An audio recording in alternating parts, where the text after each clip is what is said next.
Somewhere lost in the shrouded realms of death lies a land of endless night, where long-forgotten horrors are revealed to those who travel through the mist.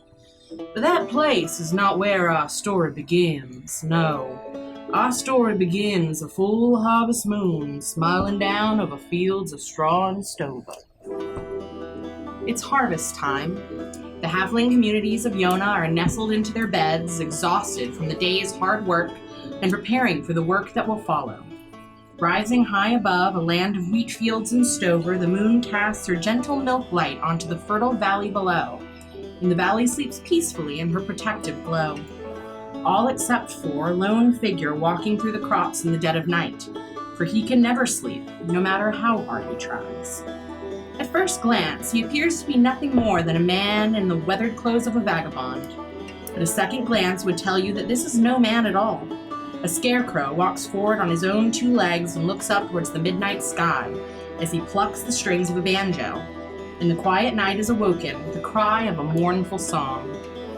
Old Jericho Styx wanders alone, but the crow that circles above him never seems to stray far from the lonesome tunesmith. The bird, with its strangely unnatural eyes and feathers black as the midnight, descends gracefully and lands atop the headstock of the animate scarecrow, just long enough to peck his burlap sack of a head before flying off towards a hill covered in ripening pumpkins. A wheezing caw pierces the silence of the night as if calling Jericho towards the patch of orange gourds. Jericho, what do you do? Virgil, why you going towards those pumpkins? What's with you and pumpkins? Well, I suppose I'll follow you. I don't got nothing better to do. Got no one else around but this weird crow and the old harvest moon. Well, I guess that reminds me of a tune. And I'll start playing my banjo. And I'll just pluck, a few very simple notes. I'm following Virgil. And I'm keeping an eye on him as he's flying towards the pumpkin patch. And I'll sing, shine on, harvest moon up in the sky. I ain't had no lovin' since, well, it's been quite a while. Oh. Well, Virgil, maybe you have some fun pumpkins you're finding, or perhaps some friendly critters down out there in the farm that might be awake of the nocturnal variety. And I'd like to follow Virgil, see what he does. As you continue to follow after Virgil, you notice a soft mist begin to shroud your view of the pumpkins dotting this hill. It becomes more difficult to see as a dense fog rolls in all around, seemingly out of nowhere. The night had been an incredibly clear evening just moments before. A light breeze picks up as you ascend the slopes of the pumpkin patch, and in turn, the mists dance around you, nearly enveloping you, until all you can see is mist and the ground beneath your feet. Virgil lets out an irritated squawk before he drops onto your hat. Always a confident bird, it seems strange that there's a feeling of agitation about him now. And dare you even think it? Fear? It is then that you hear a sudden sound coming from the mist. A cacophonous, repetitive chugging thunders all around you. The shrill sound of a whistle, like hundreds of wailing ghosts, pierces through the night and the quiet. Another blast of noise assaults your ears, the constant ringing of a bell that sounds more like a funeral knell. And from the mist, you see a massive shape coming toward you, too large and too dark to distinguish its form in the shadows. And at the very center, beaming through the shroud of mist, is a circular light in a ghastly bluish-green hue. The mist that rests on the damp soil begins to snake and condense as it forms two straightened rows of dark gray rails made from the fog itself. An enormous mechanical contraption emerges into view, seemingly gliding along the ever-lengthening track ahead of it. As the mists begin to part, a jet-black locomotive rolls into view, not unlike the engines of the trains you've seen several times rolling across the prairies of Yona. However, the billowing greenish clouds released from its chimney stalk look like neither smoke nor steam, and the low moans of what sounds like humanoid voices wailing with each puff makes you question what is truly powering this machine. A dark and ancient locomotive appears before you, pulling behind it numerous boxcars that stretch on, disappearing into the mist. You take in the scene in front of you. A train, appearing out of the mist where no train and no tracks had been. On a once quiet and moonlit night, your eyes dart along the length of this ghastly locomotive as you begin to fully register the sight before you. The boxcars are all designed in tandem with one another, but very slightly. Some are windowless, but others appear to be passenger cars with ornate filigreed windows that allow you to peer within them. You chance a peek, and you can see the strange, eerie green glow. The beings that ride within are mere silhouettes that you can't be sure are still there when you take a second glance. As the old black train slows to a stop, it's one of these passenger cars that is directly before you. You hear the faint notes of what sounds like a fiddle. Pardon. All of these things have moved around a bit.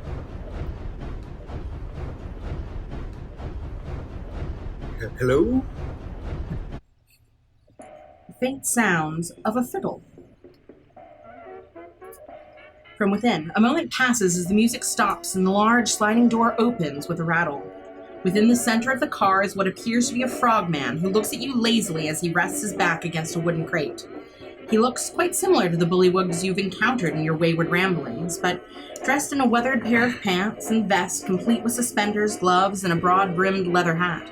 As he stands with his violin and bow in one hand, you can see a darkened bottle of whiskey shoved into his pocket as his eyes blink out of sync. Then he speaks. "All aboard the Ghost Light Express." He reaches out to you. "Your ticket, please, Mr. Sticks." Virgil, this wasn't the kind of barnyard critter nocturnal varmint I was talking about, but how to do, Mr. Frogman? How do you know my last name, or the last part of my name? I know a lot more than you think, friend. You've got a ticket to ride, and I've got an empty carriage with your name on it, so if you could just hand it here, I'd like to get you settled in. Ooh, well, did I hear that correct, Mr. Frogman? Did you say that we're friends? You see a smile light across his face. It doesn't fully make its way to his eyes. "Why, yes, I did, friend." Oh, gosh, that's the nicest thing anyone's ever said to me. Virgil here keeps telling me that I don't got no friends, and that I'll be alone forever. Do I look like a man that would lie to you? Well, no, you look like a frog who is capable of lying to me. You hear a chuckle that sounds sort of like a croak in his voice. "Can I have your ticket, please? It's right there in your pocket." And you see as he reaches out, his arm almost elongates unnaturally as he pulls a silver ticket from your pocket. Or a gray ticket, I should say, with silver embellishments all around it. "This is interesting. You've got a very powerful friend.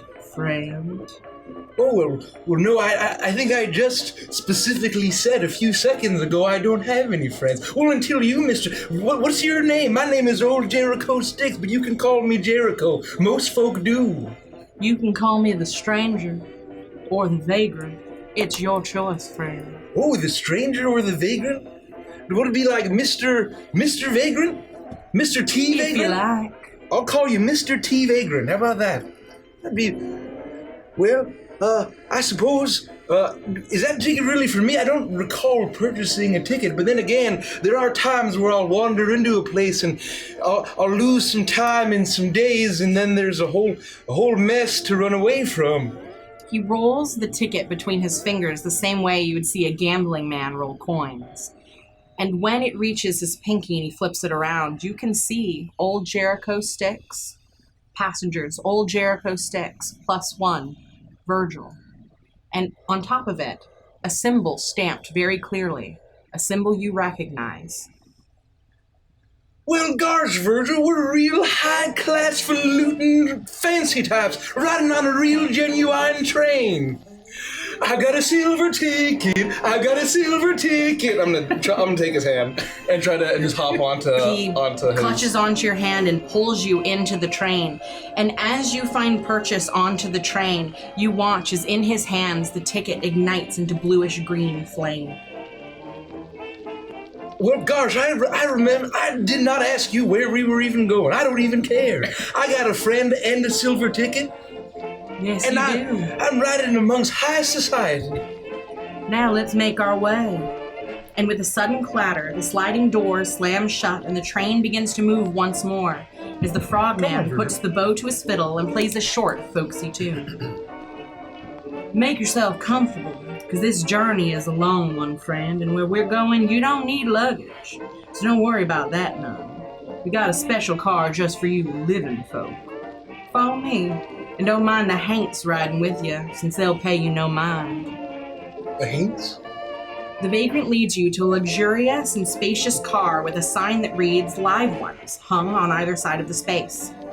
On your way, you pass through boxcars and passenger cars containing the semi-transparent specters of humanoids of numerous states and statures. They talk amongst each other, but don't even seem to notice you as you pass. You settle into one of the plush seats at the table within the boxcar. The jacquard fabric is made of faded blues and greens with silver threaded embroidery into delicate and ornate designs. They're old, but not worn. The wooden paneling that lines the walls smells of age and fresh polish. The small lamps flicker with a soft orange light that illuminates this cabin in a comforting glow. Virgil perches on your shoulder and settles in for the trip ahead. He caws softly at you before bowing his head in sleep. But how did you get here, you wonder yourself, as you rest your head against the cushion at your back? You glance out the window, and you see nothing but mist. Well, gosh, Virgil, see, my new friend says that I'm a living folk, unlike what you say. Maybe he's right. Maybe you don't know everything. I feel a little underdressed, but I feel like high society.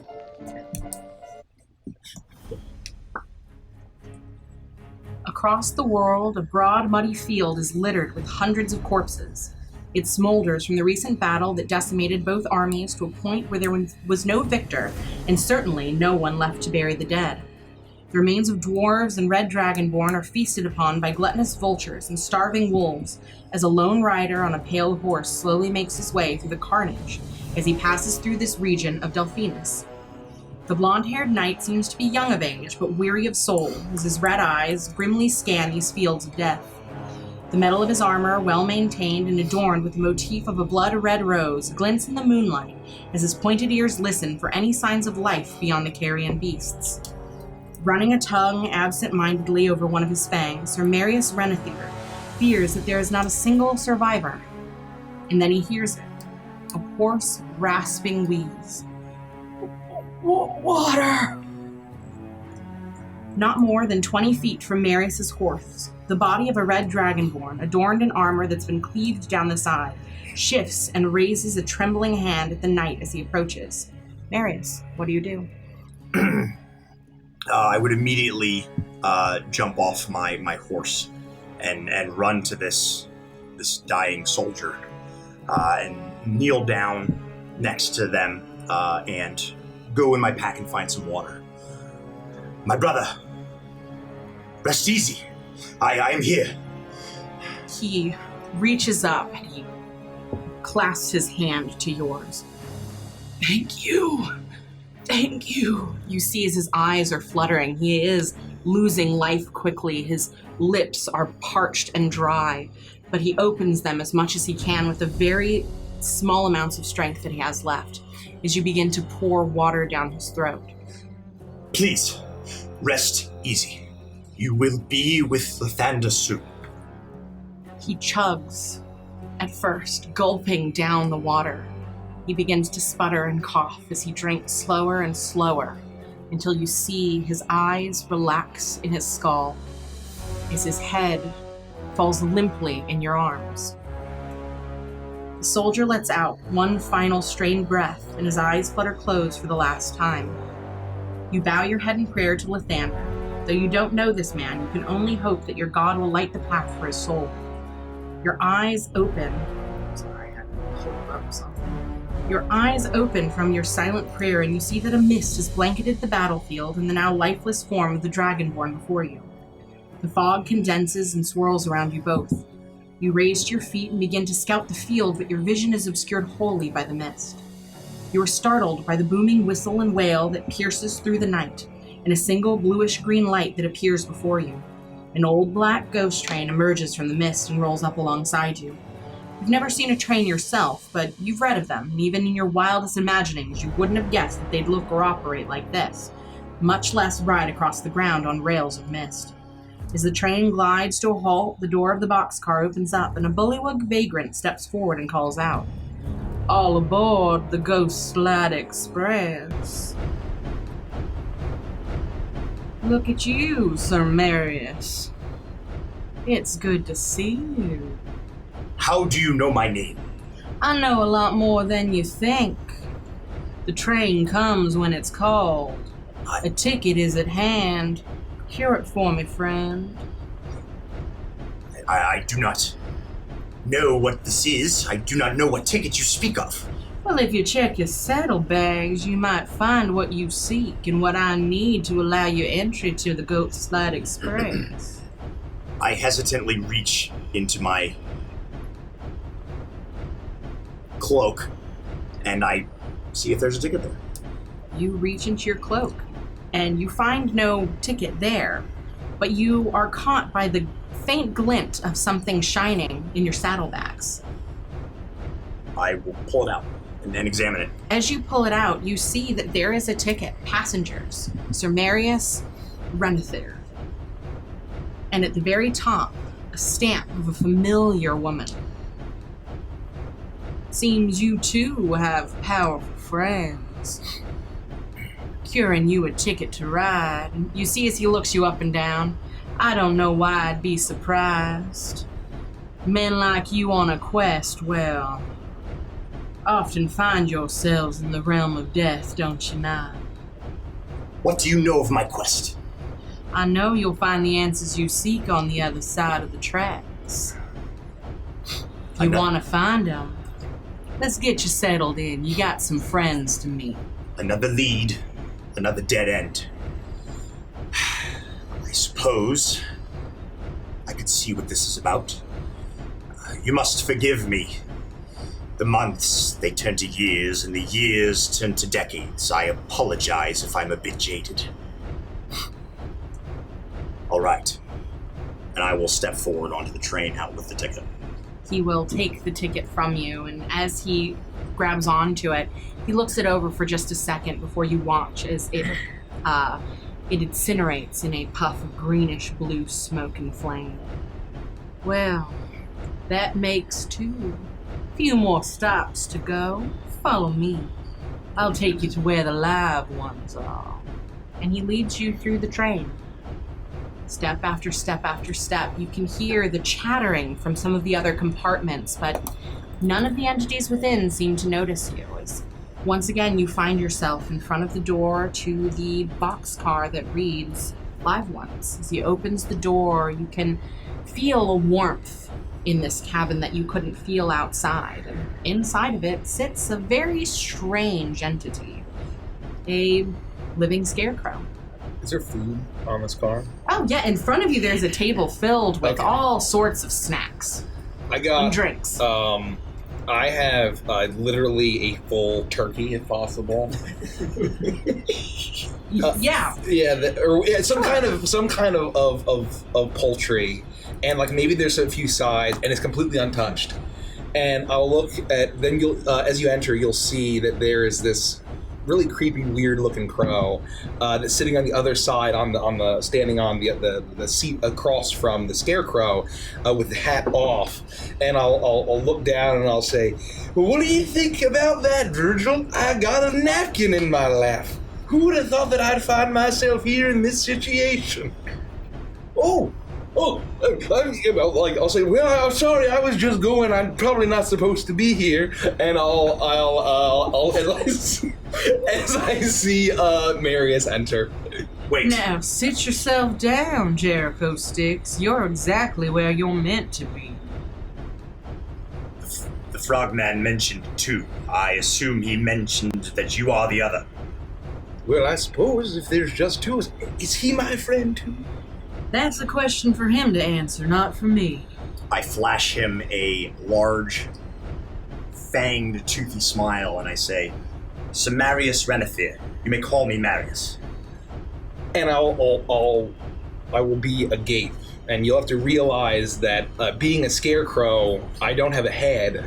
It is really just a burlap sack, a poorly stabbed, dirty burlap sack over some sort of head shape with this glowing, fiendish orange glow within, and a little moving sack flap as a mouth. And I will gas, and I'll stand up, and I'll probably knock the turkey as I shuffle out, and I'll say, "See, Virgil, gosh, everyone around here showing me some genuine respect. Perhaps you can take a lesson or two. Old Jericho sticks, but you can call me Jericho. Most folk do. Are you a genuine knight, like all of the fairy tales with princesses and dragons?" The click of the door shut. Where the vagabond had been, he no longer stands, and the two of you are alone in this compartment. Yes, I am a knight. Virgil, this might be the greatest day of my life. You know, do you need a bard? I don't know. There's only one thing that I need, and I don't mean to pry, but I'm curious as to how you found your way onto this contraption. Well, it's probably a very similar thing. Do you have a crow that led you to a pumpkin patch and said, "Hey, you don't have any friends and you'll die alone, get on the train"? No, there was no crow. I mean, you're real lucky. There are carrion birds. When the soldiers fall, they always come. Well, that's what I call old Virgil. This is my pal Virgil. Although with friends like him, who needs enemies? But he's just, don't worry, don't pay him any mind. He's just a weird crow. I've asked myself that same question. He's a big crow. He's also a weird crow. So what brings you? You're a real knight. I've always read about the troubadours that would follow around knights and sing of their great deeds. You'll have to tell me all about your great deeds. Well, and I'll write all sorts of songs. You may find that I haven't done many great deeds. I am more or less on a quest to find a particular item that may undo the mistakes of my past. All great quests are to find some sort of item. That's generally how storytelling works. You gotta get the hero to go do something, so there's an item. You just gotta go get it. May I sit with you? Well, of course. This is more. You seem a lot more high society than me and than old weird crow Virgil over here. It's been a very long time since I've done anything like this, and I've never done anything quite like this. Are you looking for something as well? Well, I'm looking for more of a situation to my a sort of problem that I have. That's more of a personal affliction that I have, so to speak, and perhaps to get control back of my life, or lack of life. Virgil says I'm not even alive. He says I'm no different than a broom. Well, we were taken to the living cart. I guess that's true, but I probably got a lot more straw than a broom. If you need help, one of the tenets of my faith is to always aid. You have my word that I will help you if I can. We're friends now. This is truly the greatest day of my life. No, Virgil, you do not squawk one bit. Do not ruin this for me. May I sing you a song? Well, if you would like, absolutely. Do you like banjo? I don't know if I've ever heard one before. I've heard other string-typed instruments with this. Please, show me. Bravely Sir Marius rode wrote from Vitonia. He was not afraid to die, oh brave Marius. And we got a workshop. I got more coming, but that's just the starting. all right. I presume you're not afraid to die, and that you're very brave. Death is... I'm not even sure it's possible anymore. Well, I mean... Well, I'm very sorry that we perhaps suffer a similar affliction, friend. I guess in a way I can't really fear death if it's not something that might even be able to catch me. Well, given the folk on this train, they're called haints. I don't know if we told you that. Didn't mention it. I think they're ghosts. They're spooky ghosts. Well, for all of the strange things that I've seen in my life, this certainly tops them. It's up there. If I've learned anything in the many decades that I've been on this planet, we might be in for some interesting times, and I suggest perhaps we stick together. I would like that very much. I'll finish the rest of my song. And then once you tell me about your great deeds, I'll write songs about them too. I haven't really had much to write songs about. You'd be surprised how quickly you'd run out of material about crows. Well, take your time. I'm not going anywhere. Well, I can feast to that. Get yourself some supper. I'm gonna enjoy some of that turkey myself. And I'll go and I'll grab a turkey leg and I'll go, and you'll hear the clanking of metal as my head will basically fall back, and there'll be this almost like this fiendish demonic incinerator, and I'll just stick the turkey leg in. So it doesn't go in the mouth hole; it goes under. It just like opens like a snake jump. I thought it was like the mask goes up and it's just like. As I grab myself some turkey, and thank you for offering, you notice that I almost don't flinch at all. Even though I'm watching this unfold, and I'm watching, and I'm taking turkey myself. Gosh, usually there's always folk, whenever I try to eat a nice meal with old pal Virgil, he really likes turkey. I don't know, I don't think he's a carrion bird. He likes the cooked stuff. I don't understand what's up with him. He says it's very delicious. And everyone, when I go to a tavern for a meal, they always scream and run away and tell me to get out, and I think it's because I got scuffs on my shoes.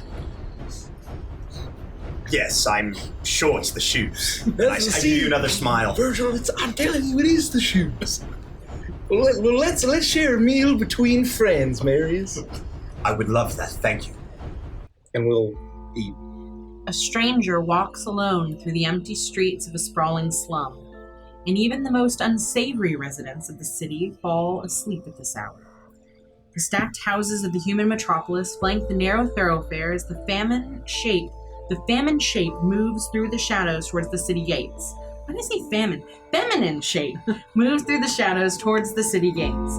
The hood and mask she wears hides the fact that she's a dark elf, and this path at this time has allowed her to take her leave and move on to the next town of Striga.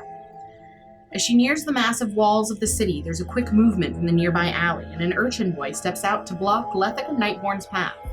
He seems nervous, but there's a clear bravado on his face to mask it. He folds his arms and steps forward. I know you. You're one of those evil cultists. I could turn you in right now and get the reward from the military. And how do you know that I am evil cultist, little one?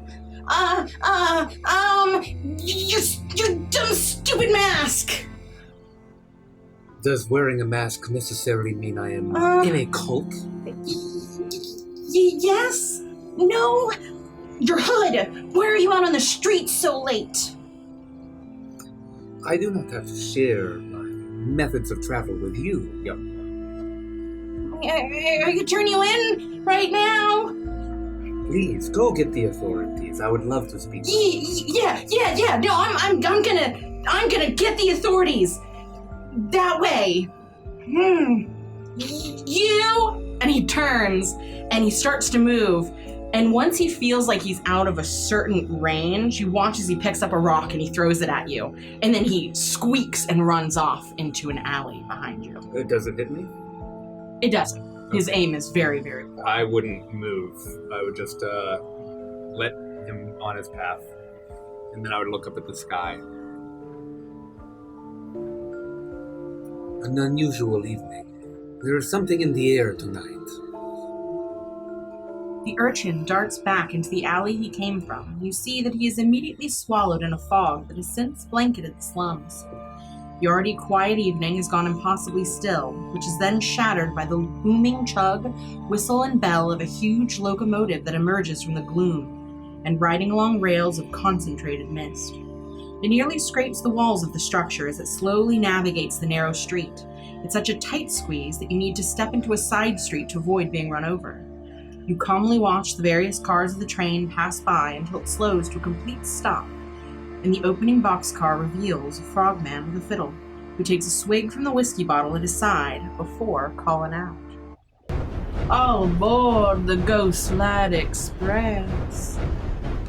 Lethica Nightborn, step out of the shadows and come meet your new friend." You know my name, but I know not yours. I will step out of the shadows and I will pull down my hood, revealing my silvery white hair, not actually contrasting my very white mask with its many designs and patterns. What may I call you, friend? You can call me the stranger or the vagrant, it's your choice. I don't mind either. But what's the name between friends? Grab a hold of that ticket you got hiding in your robes and head up onto this train with me. I've got some people for you to meet. In my many years on this, in this realm, I have learned that names carry great power. Do you have a preference between stranger or vagrant? I don't. Call me as you will, or call me nothing at all. And you see as his eyes move up and look towards the moon. She's calling. Your ticket's not there for no reason. Hand it over, Lethica. Let's get moving. My robe doesn't have any pockets. And you feel around on your robe, but there is a pocket there, and in it, a ticket. And as you look over it, it is a beautiful gray parchment with silver filigree on it. One passenger, Lethica Nightborn. And at the very top, a familiar symbol. Fate is an interesting thing, is it not? I It will is. extend my arm and reach the ticket just out of reach almost until I can finally get it to his hand. It is just out of reach, and he reaches his arm out, and you see as it seems to extend far longer than it should, and he is able to easily grab the ticket from your hands. He rolls it through his fingers and takes a look at it for just a second. You see the smile cross his face when his eyes linger just a little bit longer on that familiar symbol at the top.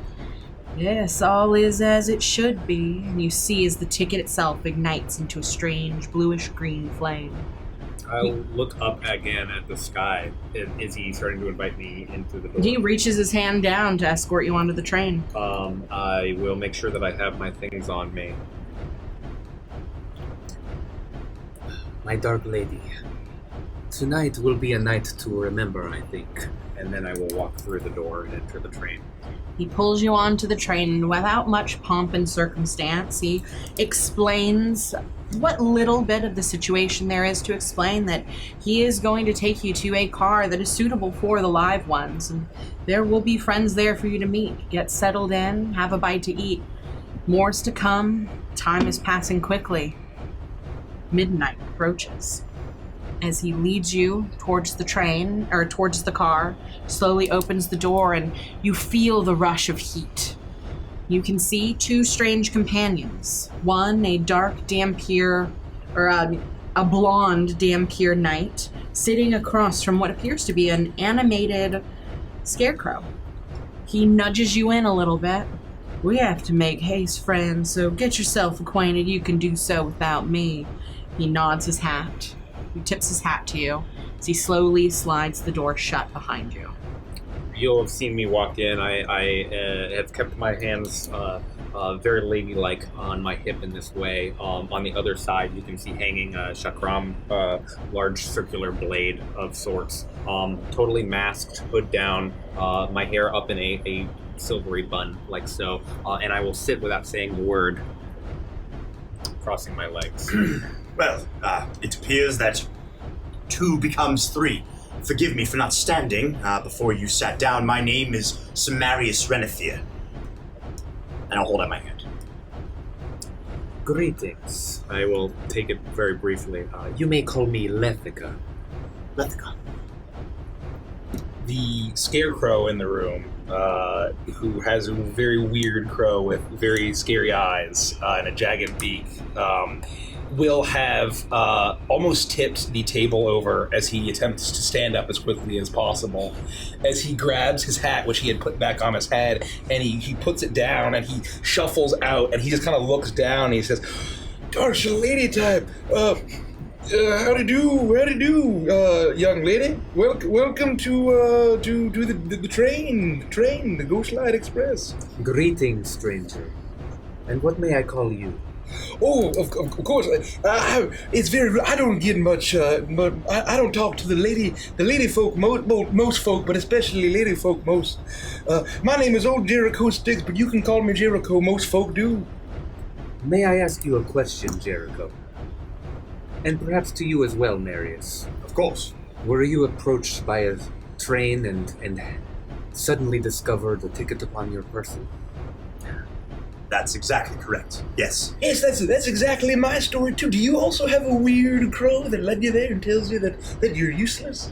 No. I have another guide on my path. Well, you can have other guides besides a weird crow? Oh, yes. If you don't mind me asking, are you looking for something? I just finished looking for something. I am between some things. I'm not sure how many we're going to be picking up tonight, but I have a feeling it's not just the 3 of us. I have a feeling that you're right. I think we might be assembling a merry band.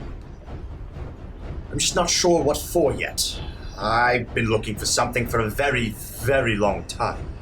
And Jericho, well, I'm not really sure what he's doing. But, needless to say, things may become more clear in time. I'm looking at the table as we're starting to open up to each other. Do I find how is the food and drink emerging? Is it just being? It appears that as you consume something, sometimes as you think of something that you want, it begins to materialize on the table. I think of a dark red wine, and my hand finds the goblet, and I continue with my legs crossed to look. This will indeed be a very interesting journey, I think.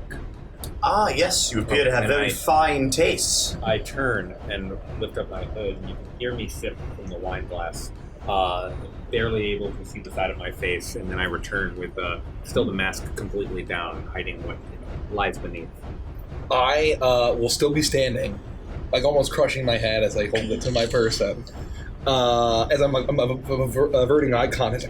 Gosh, how did you make that wine appear? That was very impressive. Do you eat, strange man? Well, in a sorts, yes.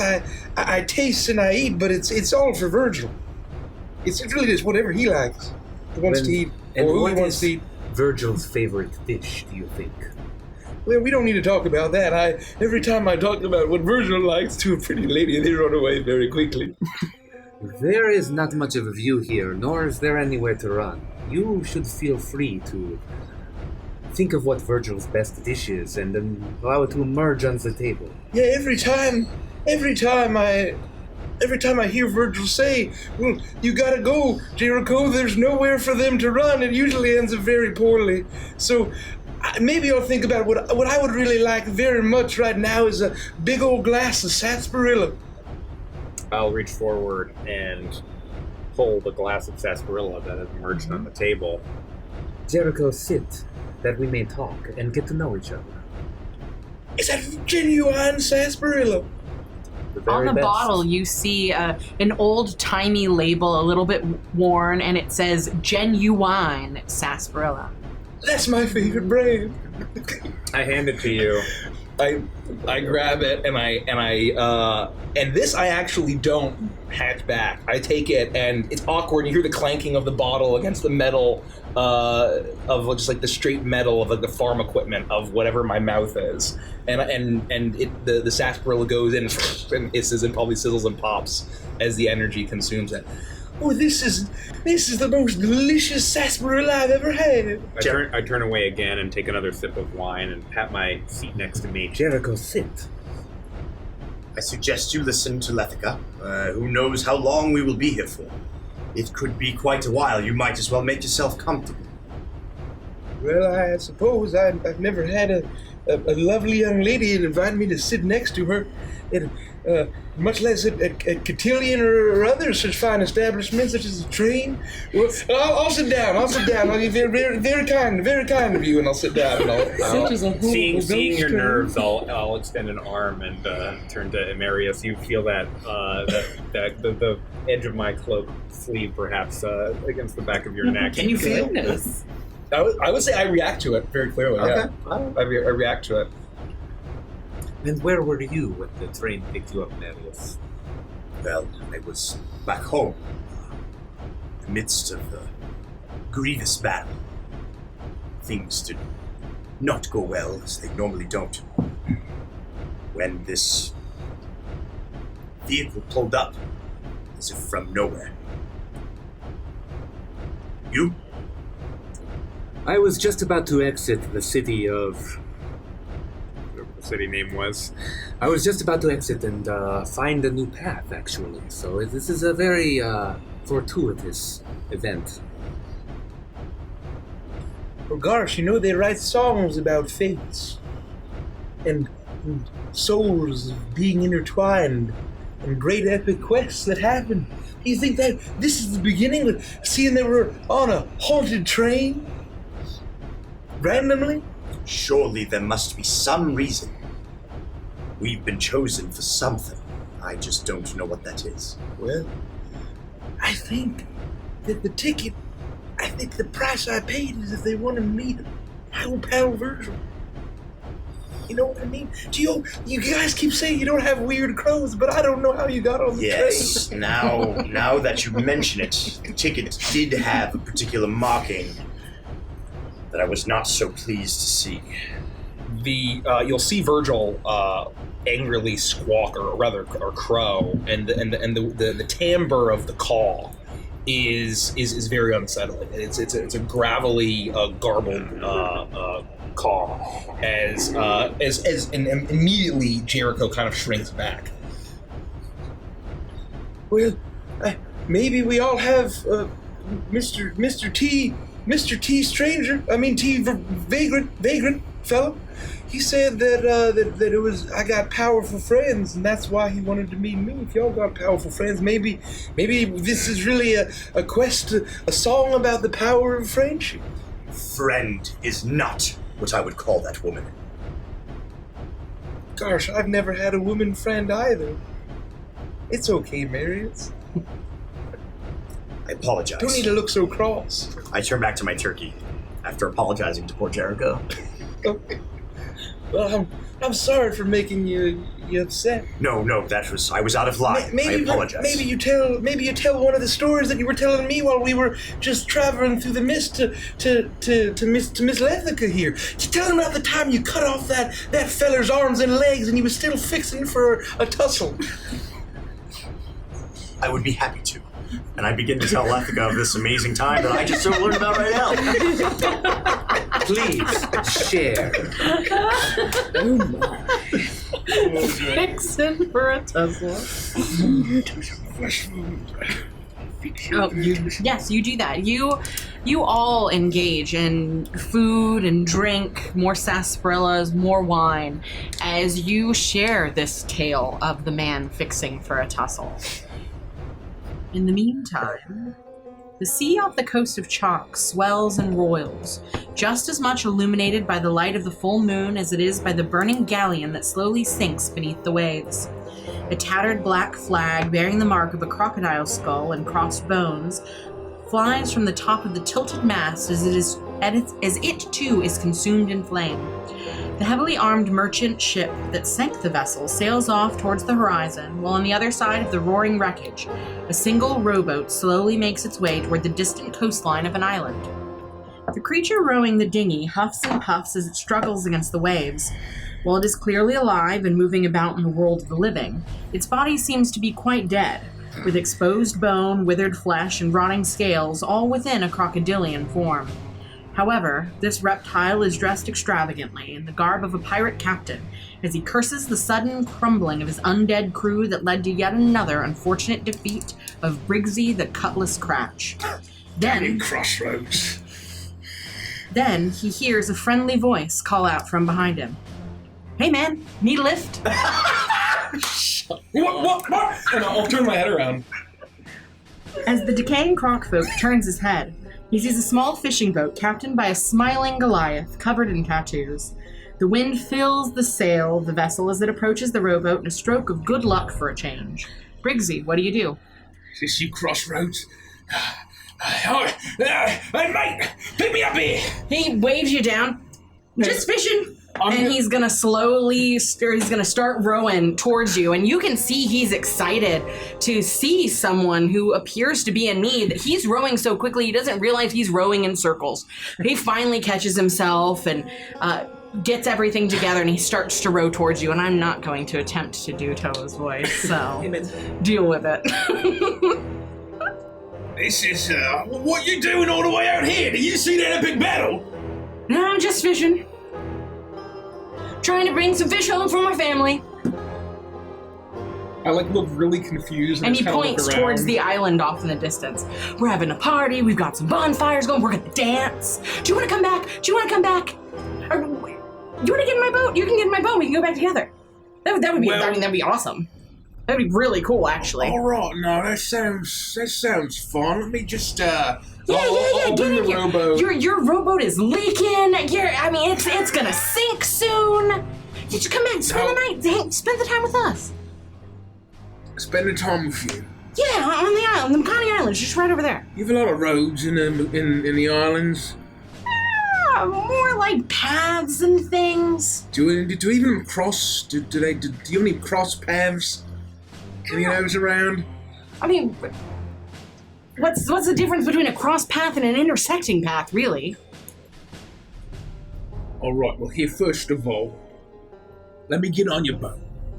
Please, and he starts to help you. Lumber out and step onto this. Is it like Toa's boat? Is it like the with the platform? Okay, I'll not Toa. It's clearly a member of his. This is a different time period, so. But it's clearly a Goliath from the Makani Islands, where Nikki did watch a lot of videos trying to learn how to do New Zealand accent and failed. But I can say, hey man, so that's all you get. That's all we can all say. That's all you get. Still being an Eggman. I inspect his boat, and what kind of condition is it in? It's in pristine condition. How fast can it go? It seems like it can go quite fast. It has nets. There's there are buckets of fish. He has extra fishing rods. There's some blankets. It looks like should anything happen and he were to get caught out at sea, he would clearly be able to fend for himself. This is a very sturdy made ship. You can see carved into the wood pictorials of his tribe's missions and the things that they've gone. The hulls are waxed. This thing zooms. It's really nice. Do it. And valuable. Oh, definitely. You imagine he probably doesn't see it from a monetary value standpoint, but it's emotionally valuable to him. Oh. All right. Well, first, what's your name, lad? Really appreciate it. I'll reach my hand out, my disgusting hand. Apologies for the rotten flesh. Joa, it's nice to meet you. I think that far. All right. Well, first of all, do you know who I am? Not a clue, but I got enough fish for really everybody. Wait, hold on. You haven't heard of me. No. I mean, have you heard of me? Big hat, decaying flesh, big teeth. I didn't even notice all that stuff. You must be famished. And he starts shoving fish at you. I'm Briggsy the Cutlass Cratch. Well, it's nice to meet you, Briggsy. And he starts shaking your hand. The feared pirate of all the seas. stealing loot. Am I supposed to be Gold. scared of you? No, I just thought you might have heard of me and you might be like impressed. But I have now. Maybe tell some of your friends back on the I island. will. Well, we'll tell them all. Oh, we can sit around the fire tonight. Have you ever sat around a fire with family and friends and feasted all night long and danced and had challenges? Oh, this is going to be so great. I can't wait to tell my mom. I cannot wait to tell my mom. Here's the thing about your mum and everybody else. My family's my crew. And you might not have seen it, but I just lost a very decisive naval battle. It was a whole thing. My crew they were animated. You must and they be dropped feeling dead. so bummed right now. You don't really understand any of that. My point is that there were people on that galleon. There were people, and they're probably drowning right now, and I need to go get help. I need to help them. Oh, you gotta save them. I need to save them, so I need to go find help so we can come back here and I'll save the rest of them. You're not gonna be able to save them in your boat. Well, that's what I mean. If you could just watch my rowboat, and I'll take your boat, and I'll go get help. Yeah. Does that sound good? This boat here, it can fit 50 people on it. Oh, that's gonna be plenty. I'm gonna go that way. It may seem like away from the fight, but I need to go get more help. Well, I know a guy somewhere around here, and I'm gonna and say the waves might have carried him out there. Oh my gosh. Let me take just 2 of these fish and my fishing pole, because I gotta keep fishing and I'm gonna get hungry while I'm doing it, because I'm responsible for the entire meal tonight. So I'll do that and I'll fish and I'll start patching up your boat. It'll be at least good enough to get back to the Makani Islands tonight. And so you take my boat, you go get all of your friends, and then you meet me at the Makani Islands. I'll let everyone know you're coming, and we'll celebrate all night long. Look, Joe, I love this plan.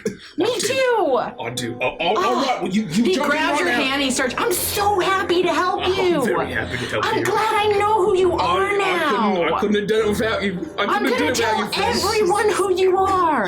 I'm going to think of you as my good luck charm. Thank you. He pats you on the back. He's gigantic. And he smacks you. It's really hard. Bits of your flesh fly off. He doesn't seem to be too bothered. Oh, sorry. Oh, sorry. I'm a little strong. It's Goliath, a little strong.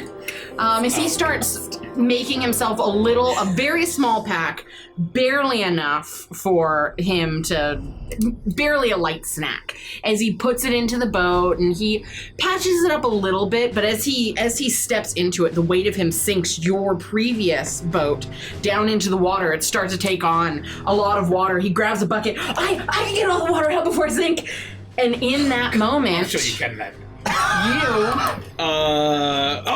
Thanks again. I'll be back at some point. Give me an arrow free, or if you don't hear from me, I probably sank and died heroically. We'll come out looking for you if that happens. All right, goodbye. And I very quickly lower the sail. I'm so excited and I try for the to night. get the fuck away as fast as I can. Oh, Mom's gonna love that guy as he continues to try and get all the water out of his boat. So I basically want to try to sail away from him and where I think that he referenced where his family was, and try to go back to the mainland if possible. And Joa was never heard from again. Just kidding. As you leave the waving fisherman behind, The Undertow. his actual name is Undertoa. I love Undertow. So is great-great-great-granddad.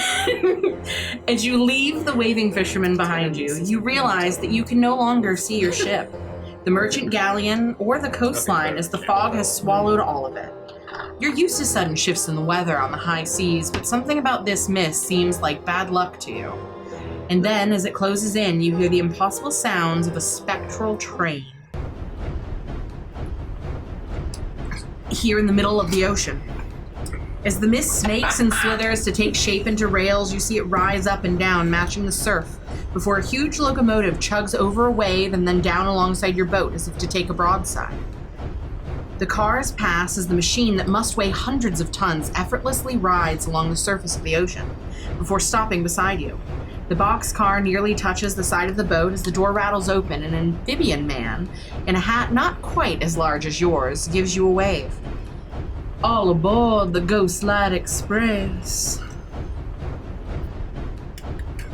I smack my eyes a little bit. Oh, you're not dreaming.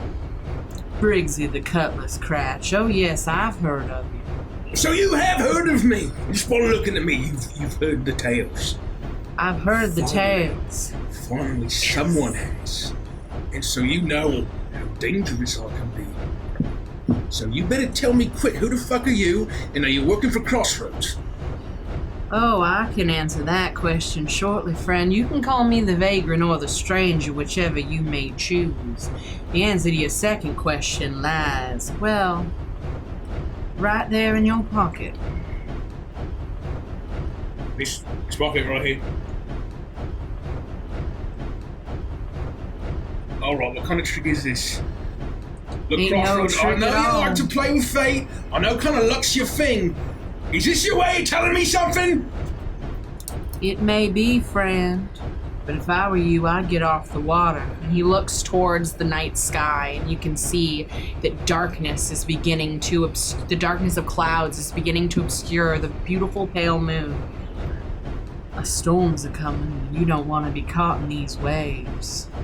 There's a sanctuary on this train, and I've got a seat with your name on it. Just pass me that ticket, friend.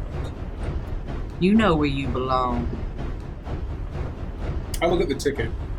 You see a gray paper with hints of blues and even hints of greens. The silver coating all over the words that says one passenger, Briggsy the Cutlass Cratch, and at the very top, emblazoned in an emblem, is a seal that you are very familiar with.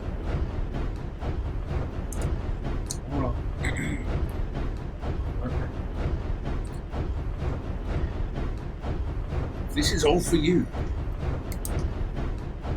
I'm not gonna like it, but I don't feel like I have a choice. Sorry about that guy's boat. And I'll step onto the train and give him my ticket. You step onto the train, he takes the ticket from you. Once it reaches his hands, he looks at it for a small second. You see a small quirk to the side of his lips as his eyes alight across the symbol at the top as it bursts into strange blue and green flame. Well, follow me. One more to go. Time is coming. He slowly begins to make his way down the hallway, past car after car after car, until he finally gets to one where on either side of the door is a small wooden plaque that reads Live Ones. Yeah. And as he opens the door, you feel the soft rush of warmth wash over you. And there are voices chattering away as they all come to a quick hush as the door opens and the vagrant ushers you in.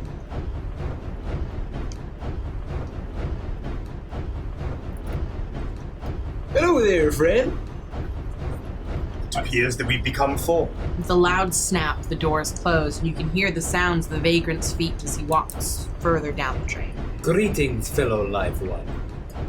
I will look around. Now my eyes will linger on Jared and say, "Who the fuck are you?" And I'm going to reach my hand out, and you'll see a colossal cutlass materialize in my hand, covered in kind of these glowing runes. Not runes, but like etchings. I haven't seen a living doll like you. Some kind of new make? Who are you working for? Well, I am no spring chicken, friend, but frankly, this is the kind of response that I normally get. So at least this is starting to feel a little bit of normalcy on this ghostly train. Hello, friend. I am not a doll. I am a scarecrow. You can see here by my fingers.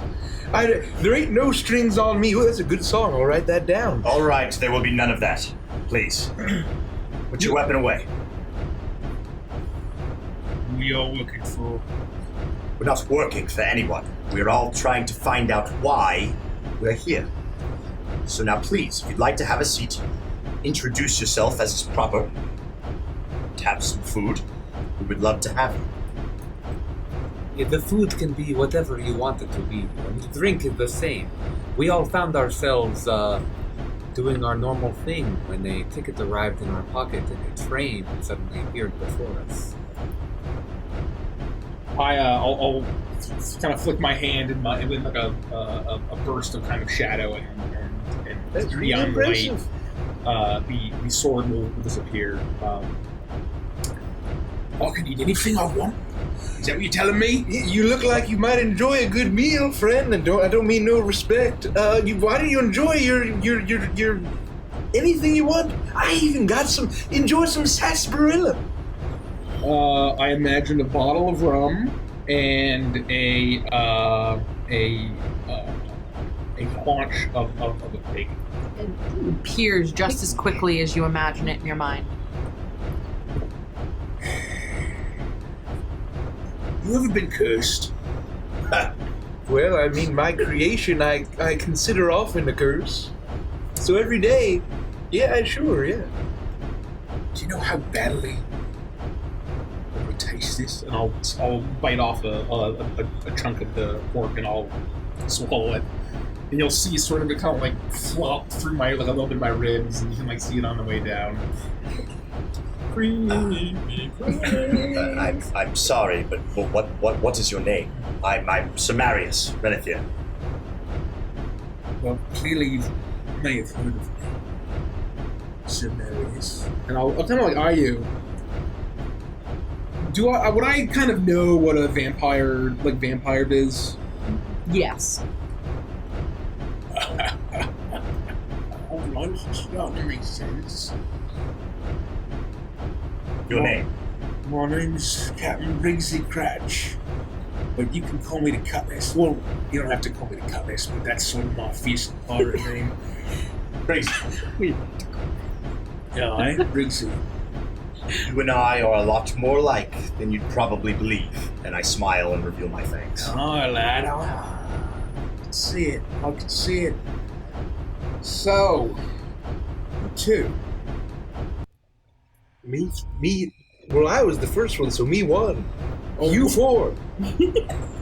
My point is that on the sign of this car that we're standing in right now, it says Live Ones. And it's kind of ironic, don't you think? Well, I mean, there is. The irony isn't lost on me, but I'm pretty sure our friend. I mean, A bit of a cruel joke. Are you some kind of ghost, a skeleton or something? oh, like are you a specter? All right, let's see the face. Me three. You may call me Lethica. Lady Turn. It's a pleasure to meet you, Cutlass. I don't mean to pry, but I've asked this question of everyone thus far, and I might as well ask you as well. Are you looking for something? I'm looking for something. We're trying to figure out what might be the connecting thread, if you will.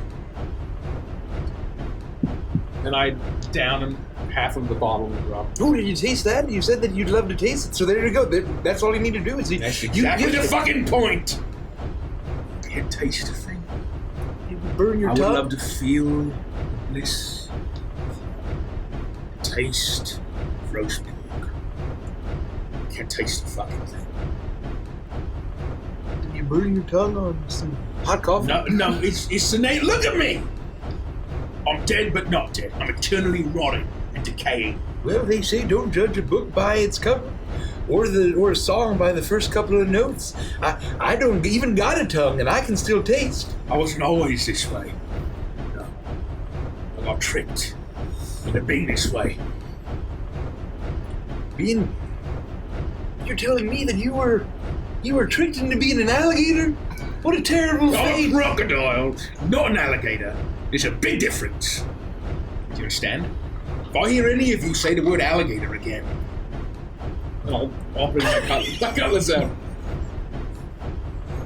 It's on a block. Gosh, he really is a genuine pirate. Is it true that you're a real pirate? You haven't heard of me. Heard of who? You? Briggsy the Cutlass Scratch, or maybe the Cutlass, or maybe the horrible undead zombie pirate that sails the seas with the crew of the dead. Do you have a fourth moniker you go by that I may have heard of? I didn't want to hurt your feelings, but I've never heard of you either. Well, it's okay. It's okay, Briggsy. May I call you Briggsy? Oh, that's fine. Call me Briggsy. That's fine. Well, Captain Briggsy, I'll show you. Pardon me. It's not my station to Captain. Oh, Captain, my Captain, I salute thee. Look. So I will write. I'm already writing songs about the great brave Sir Marius.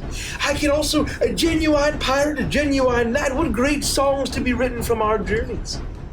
It's also worth mentioning that one of the tenets of the Thunder is try to avoid negativity. From death comes life. There is always another dawn from which we can turn our failures into successes. There is hope for you and I yet that we may one day be restored. Look, lad, I don't know about you, but it's awful hard not being negative when you look like this. Do you understand? Yes. Yes, I understand. I mean, when I can't even get a fucking ounce of sleep when I want to. Oh, I understand that. But you know what? I've suffered more failings and failures than probably all of the three you combined, and I got nobody. If you're a knight, you probably got a merry band. If you're a pirate, you probably got a crew. If you're a priest lady, you probably got a whole church. I got nobody, but you know what? I stay positive by whistling a jaunty tune, and that always cheers me up. If it makes you feel any better, Jericho, no, my merry band is very quickly aging. So, until now, I haven't had many friends either. So I am very grateful to meet you. My crew is currently chum at the bottom of the ocean. Oh. They weren't really my crew beforehand. Once I kind of looked like this, then a certain powerful fella animated me this kind of zombie crew to crew a galleon. I can't crew a galleon on the own. You know, have you ever crewed a galleon? It's a big ship. You said a powerful man. There it is. This vagabond, this stranger, is mentioned powerful. He used the word friend. But did you all get tricked by Crossroads too? It doesn't look like his work, but it could be. He's tricksy. I don't know Crossroads. Mr. Crossroads. No. I've never heard of. I'm sorry that I don't know you or your friend. Have you heard of my weird crow Virgil? Does he go by any other name like yourself other than Crossroads? He goes by plenty of names I can't pronounce. I'll pick Mr. Crossroads because I can say it. No, I have not heard of this Mr. Crossroads. Oh, were you all tricked by some kind of horrible entity? Maybe made a deal that you kind of sort of regret? Yes. I was tricked. Well, we're starting to come together. All right. No, I don't think I was tricked. I mean, I just was kind of. I came to be, and then my best gals, they made me, and maybe that's the trick. Well, I guess the trick is that my old gal, my best gals, they ain't around no more. On account of old Virgil's a hungry bird. For me, it was a choice, a specific choice. I do not believe I was tricked. Oh. I'll pour myself a glass of rum. Are you like just a gen? You're not a ghost or nothing? No hate? No. Well, we should probably show a little bit of respect for the lady who's not the actual loved one. Well, at least there's one among us. I'll pour myself a glass of wine and say, well, as I've said to the other companions, things are probably going to get very strange. And it's best for now to stick together. I don't know what to expect, but the strength in numbers. The merry band, if you will. The merry band of crewmen and churches and friends of a scarecrow. Besides, we have no idea how many more are going to show up. Well, maybe there'll be like 20 of us, and we'll be unstoppable. We'll have a whole full orchestra, much less the band. Here's hoping. I'll snap my fingers, and the glass of rum will kind of light on fire and burn off.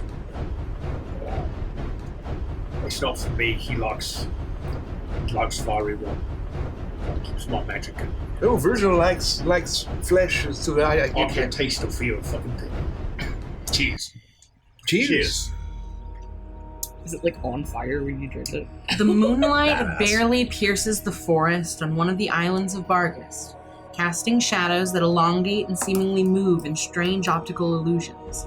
While the dark wood is teeming with life, there's only one creature for miles that walks upright on 2 legs. These legs are those of a deer, but the shape and silhouette of the woman that makes her way below the thick canopy is clearly human-like. She leans on her skull-topped staff as a walking stick, although her graceful movements betray that she doesn't truly need it. Farron of the Heartsblight finds the perfect branch from which to hang a meticulously crafted wicker fetish before hearing a low, rumbling growl in the thicket beside her. The underbrush shifts and snaps as a bear lumbers out and eyes her hungrily, but with an uncharacteristic weakness. Farron notices the patches of furless skin, the bulging boils on its flesh, the yellowing of its pained eyes, and its blackened gums as it steps towards the satyr with unsteady difficulty, but with the clear intent to turn her into its next meal. Farron, what do you do? Time ready. Boy, another night, another poor thing to return to the earth. It's a good thing that I'm here for you. And I'll turn towards the bear, and do I feel like it is like accepting of me being there, or do I feel like I need to put it down? The bear looks like if it had the energy to, it would eat and consume you, but it is clearly overcome with a sickness that is incurable. And so though you can move towards it, and touch it is going to be slightly aggressive with you, but it does not have the strength to maul you. It doesn't have the strength to do what it truly wants, which is to feed. Okay. I'll kind of turn around and look at it and just start speaking softly to it. I'll go in my pack and fish out some scraps of meat and jerky and kind of approach it. Oh, you poor thing.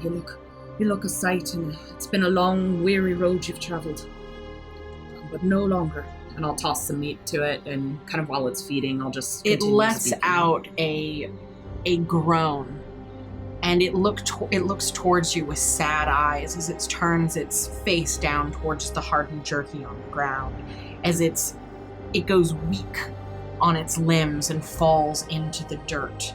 It uses what little motion it has left to scoot and move towards the meat and begins to lap at it, unable to consume it, though it wants to. And it looks at you, almost pleading for you to end its pain. Well, you've had a long road, and now you'll go for a long sleep. You came from this earth, and you'll return back to it. And with the blessings of the Blighted One, I'll send you on your way. And I'll take my dagger and just very quickly kind of off its throat. And I'll be sitting with it and petting it. It looks towards you, and as you move towards it, you almost nestle it gently in your lap as you look into its eyes and tell it that everything's going to be all right. You make the motion quickly, so quickly it doesn't even have time to feel the pain. The bear, now finally at peace, begins to decay as you look back to your surroundings and notice the already dense forest is now choked by fog. The panicked hoot of an owl is followed by the rustling of leaves and the snapping of branches as a ghastly greenish light almost blinds you. You are able to dart behind a nearby log as a black metal monstrosity slowly chugs through the forest on misty rails before coming to a stop, and a shoddily dressed frogman opens the door of a boxcar while he stares out into the forest in your direction. All aboard the Ghostlight Express. Now don't go hiding in the woods there, Farron of the Heartsblight. Why don't you and your new friend make your way up on this train? Find that ticket for me. Well, what manner do you know me? Only in the manner that I do, and that you got a ticket to ride this train, so you're where you're supposed to be. And you feel it before you see it. The spectral form of the bear rising onto its legs. no longer form, now just a spirit. As it looks towards you and nuzzles against you, it lets out a spectral whine as it slowly makes its way towards the train, and it doesn't step up onto it. It merely melds into it as it makes its way towards the back into one of the cars. Well, your friend didn't need any convincing, Farron. Now, find your ticket. I'll start to kind of feel around on my person. Did he send you? If you have to ask, you already know the answer. All right, darling, it's in your ritual pack. Right. I'll pull out. And you see a very similar gray ticket with hints of blues and greens, the silver lettering, admit one, Farron of the Heartlight, and at the very top, the symbol of someone you are familiar with, or something you are familiar with. I knew he'd show me the path. Oh, blessings. I'll join you. Now that's what I like to hear, darling. Now grab my hand. He reaches out his long hand. It extends much longer than you would expect it to, as with a forceful grip, he pulls you onto the Ghostlight Express. And with very few words, mutterings under his breath, that you'll meet the rest, and the five is finally assembled, that we're making good time. Definitely picked up the pace as he leads you down the long corridor. What do I call you? You can call me stranger or vagrant, whichever you choose.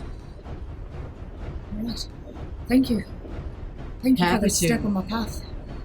And he slowly walks you forward, and as you walk along beside him, he's much quieter than you would expect. Seems lost in thought as you look into some of the windows that adorn these carts, and inside you see all manners of undead. Animals, humans, anything with souls seems to be traveling on this train, but nothing else like you, nothing else alive. You are, it appears to be, in a train of death. As you finally get to the one carriage, the one room that says live ones on either side. So he opens the door and you're hit with that warmth, the candlelight flickering, a soft, comforting orange glow, and the sounds of 4 potentially new friends. As they notice the door open, they all hush, look up towards you as he pushes you in a little bit and slides the door closed behind you. Welcome. Welcome. Could you please let me out of this bench? Really a lot. I have the window seat. You may move aside. Oh, I forgot that's how it works. And I'll stand up and I'll take off my hat and I'll say, "Oh, pardon me. Hello there, Miss Lady." You didn't say I'd be taking this journey with others. Who are you? You didn't tell that to any of us, to be honest. Please don't be alarmed. Just join us. We've been drinking and sharing stories. She hasn't heard of me either. Don't let it get to you. Well, I can see from the look of you, you're part of my path. Because I'm disgustingly decaying, is that what you're saying? Or is Exactly it? right. I can help you. I'm Wait, sure of it. It's do you his path mean? for us. you can undo this. I think I might. We'll find a way, but first, what's your name? Name's Briggsy. Sir Marius Renethir, at your service. Lethica. Pleasure to meet you. Uh, And you, Thing. No, hello there, and I'll like wave my hat awkwardly as I just shut up, Virgil. There's a pretty lady here, and my name is Old Jericho Sticks, but you can call me Jericho. Most folk do. What manner of creature are you? And I'll be taking my staff and kind of looking to like poke around his neck flap. Oh, I'm just an old scarecrow. Just don't mind me none. Just a bunch of straw and metal and wood and horrible fiendish energy. But nothing really. Just and darkness within, very deep darkness. And I got a weird crow named Virgil. But don't listen to him if he talks to you. It is not really really well advised to listen to a weird crow. Trust me.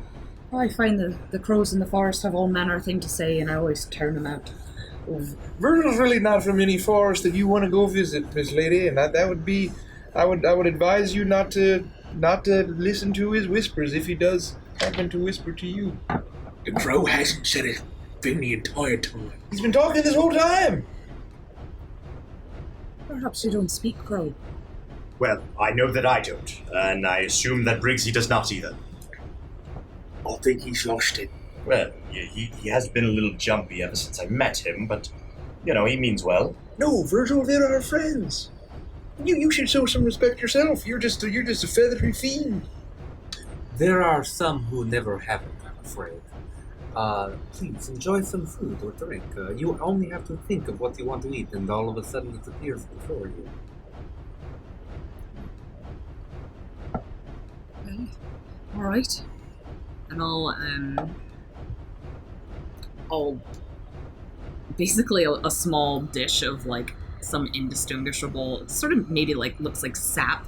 Not entirely sure what it is. It's a goo of some sort, sort of a yellowish, brownish color. I'll pick it up and just kind of scoop it with some fingers and just, chew it in my mouth. Well met.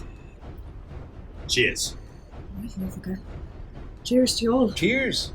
What do you got there? What kind of strange concoction is that? Maybe I'd like to try some too. Perhaps I could imagine. Please, I'm happy to share with me new friends, I suppose. Oh, this looks mighty delicious. Just get a swipe of it on your finger there, boss. Don't be shy. Oh, thank you very kindly. And then Virgil will fly and like get in my face and knock my hand so that it flies off. Well, I don't care if you don't care for whatever kind of strange goop there is. I get a say too. It's also my stomach. Get out of here. I must ask, where are you from? What's your purpose here? We've been trying to piece together the thread that seems to bind all of us. Yes, they believe it is a puzzle to put together that we are all here. You mean, did the Blighted One not bring you all here? No, it would appear that we all have some sort of relationship with something or someone powerful. Did you get tricked by this Blighted One? Oh, heavens no. It takes me on a path that I intend to follow to the end, and as quick as I can. All right. You two think you're so great? Just going down this path besides getting tricked like us, being total fools, just doing stupid things and ending up cursed for eternity. Brixie, that's a little harsh, please. No, I wasn't even saying that, and I was not going to repeat what Virgil was saying. I'm just saying, you don't have to judge the fact that I'm horribly decaying. No, nobody is judging, all right? For now, we're all friends here now. How long have you been like that? We're going to be friends, and we're going to stick together and figure out what we need to do, all right? Been about 5 years. And you're still rotten. Just keep rotting. And then, I'll lift my arm up, and then, a piece of flesh will, fall off. I'll reach up and pick a little piece off of you and it'll, kind of slither back, and lick it a little bit. It's not, as disgusting as actual rotting flesh, but it's still, it feels like rotten flesh, and you can see a few of my fingers, it's just the bone sticking out, and others will There's have a shockingly rubbery chunk out of his side that you can just kind of remove and put back. Remove and put back. Wow. Brixie, that is pretty foul. I think it's remarkable. I've never seen something quite like you before. I mean that with the utmost respect. I think I don't know it's foul. You think you're telling me something I don't know? Easy. Have some more rum. There's no shame in the rot of things. It's the natural way of it.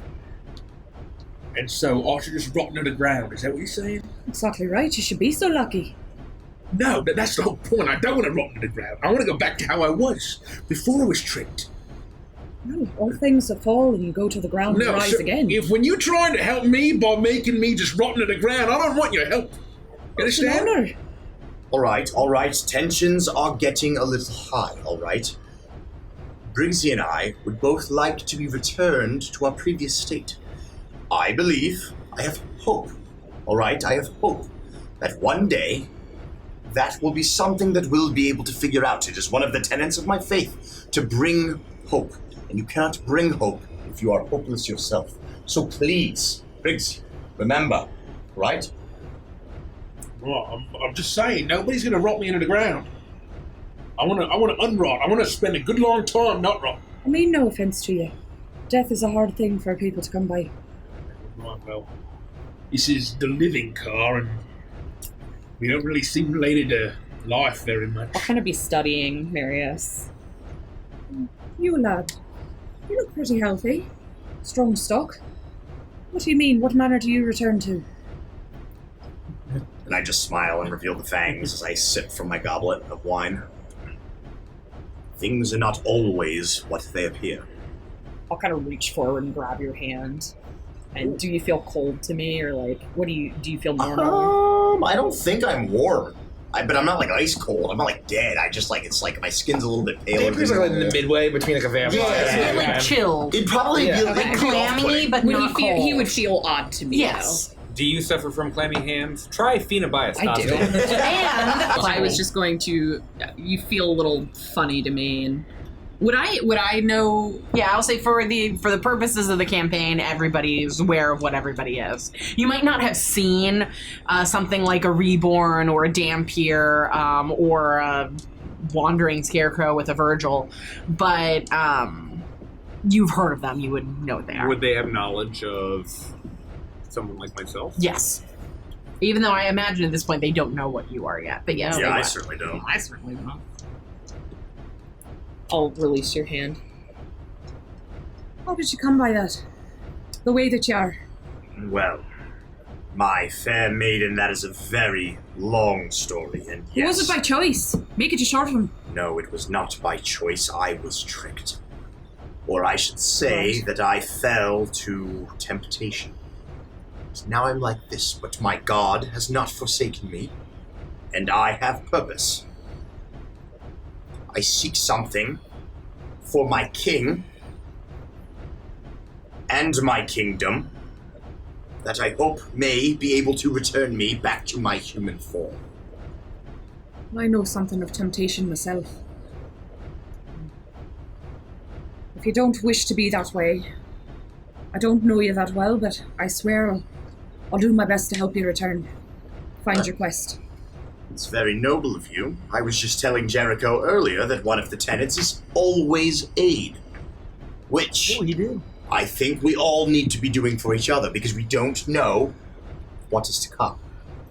Well, what I want to know is how many more members of this merry fucking band are there going to be? Well, I'm with Jericho. I'm hoping for a small army. And where are we even going? Does anyone have any idea what our destination is? Do we have any kind of heading? I was excited to be on a train. I didn't ask. I stepped on hoping that this was another lead for the chance. And that's simply it. Of course, it will most likely be a dead end, but remember, avoid negativity. You're looking for some kind of sacred relic to turn you back? Yes, the Grail of Dawn. Grail of Dawn? Yes. Oh, that's awfully fancy. That deserves a song all on its own. You'd be surprised. Most grails don't often look like you'd think. Holy Relic might not look the way that you would think, which is partially why I am the way that I am. This thing, and I will summon my sword. Well, that gets me every time, Karch. This thing, this has got It's a... impressive, I'm it getting is. spooked. See this? This is an ancient relic. This is what cursed me. It's got a fancy name too. You know what it's called? The Cutlass. I should have known. But it's spelled with a K. Just to kind of make it a little different, you know what I mean? Interesting. It's a And bit my of a last name's, thinker, I guess. and my last name's Cratch, you know. And lizard folk really like K. If the thing cursed you, why do you still have it on you? It's sort of kind of like bound to me, and I don't mean, think- really, I was told that it would make me live forever by Mr. Crossroads, you know. And he's like, oh, go deep into the jungle, these ancient ruins, there's this massive sword of a dead crocodile god. Some ancient civilization. So I did, and I see it, there it is. I'm going to live forever. So I touch it, and inside of it, there was some, I don't know, something. He wanted it for some reason, too. It's kind of a deal, right?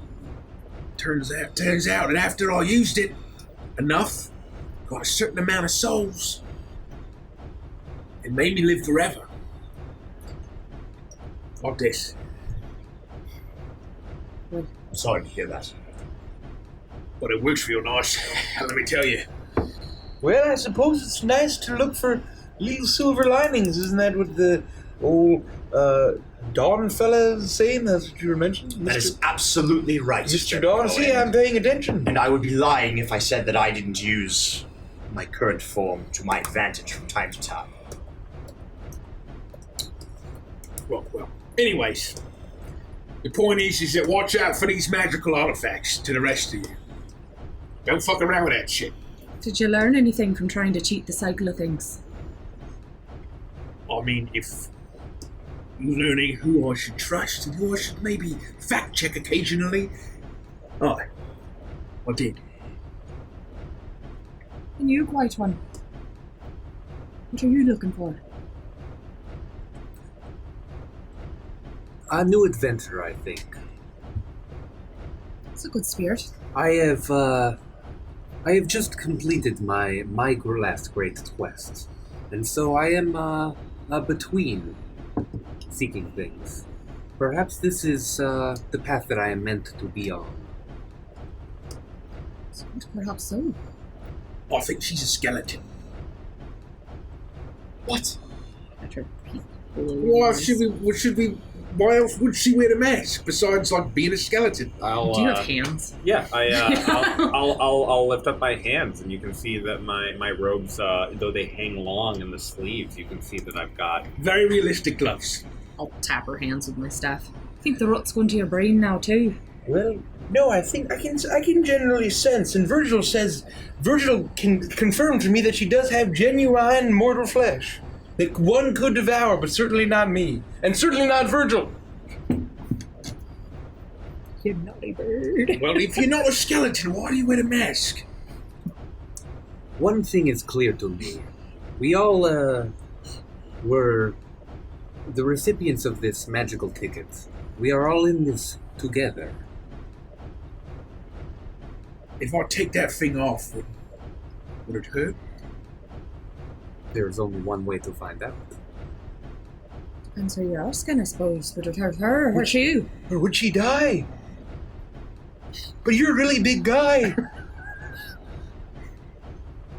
Well, I mean, I don't think she would wear something if you just take it off, you would die. I mean, that wouldn't make any sense. Oh. It wouldn't be very, very logical. Let me ask you a question. For me? If you took this cutlass artifact, did you immediately lose the sensation and only had your memories of taste and smell? Or was it a slow fade process?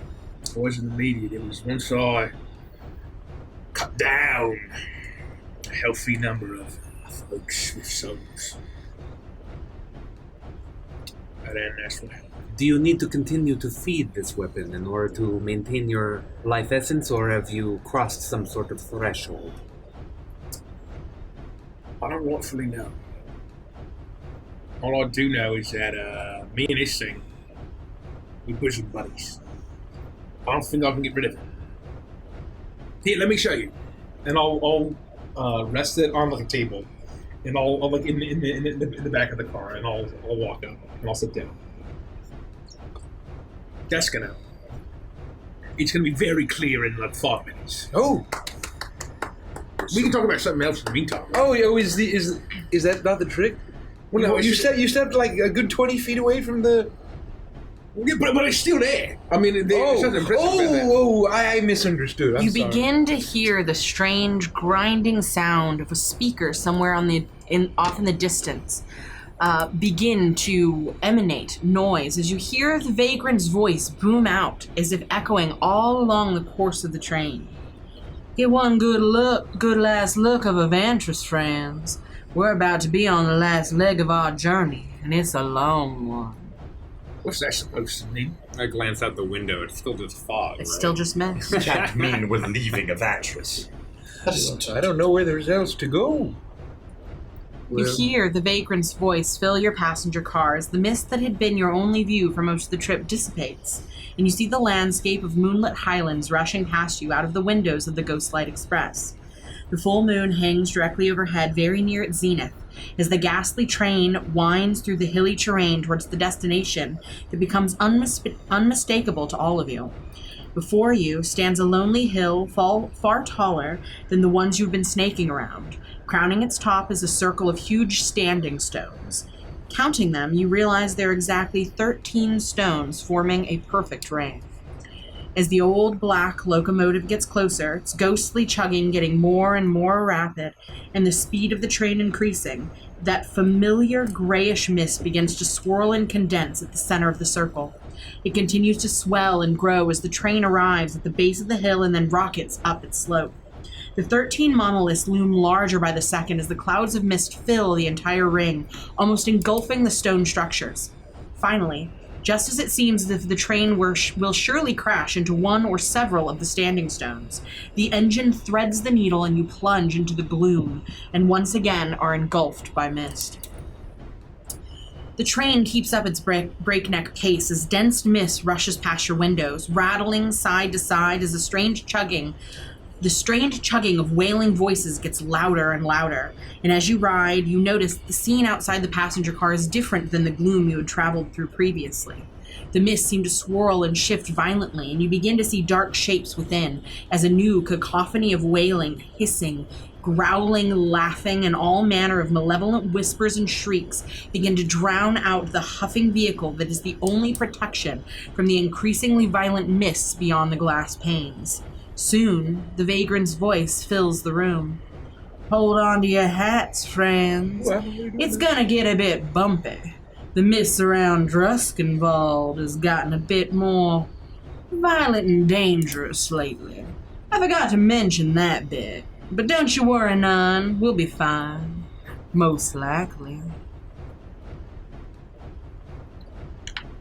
So we're hearing like horrible wailing and... Looking out the windows, no longer is it just mist rushing past you, but occasionally you'll see strange spectral forms looking as if they're in eternal pain as they float up through the now darkened mists that surround you. This is not the traveling mists of Avantris that you had been in as you moved from continent to continent. This is a completely new mist that you've never seen before. As you peer through it, you can hear the howls and laughter and cackle of whatever these entities are beyond the veil.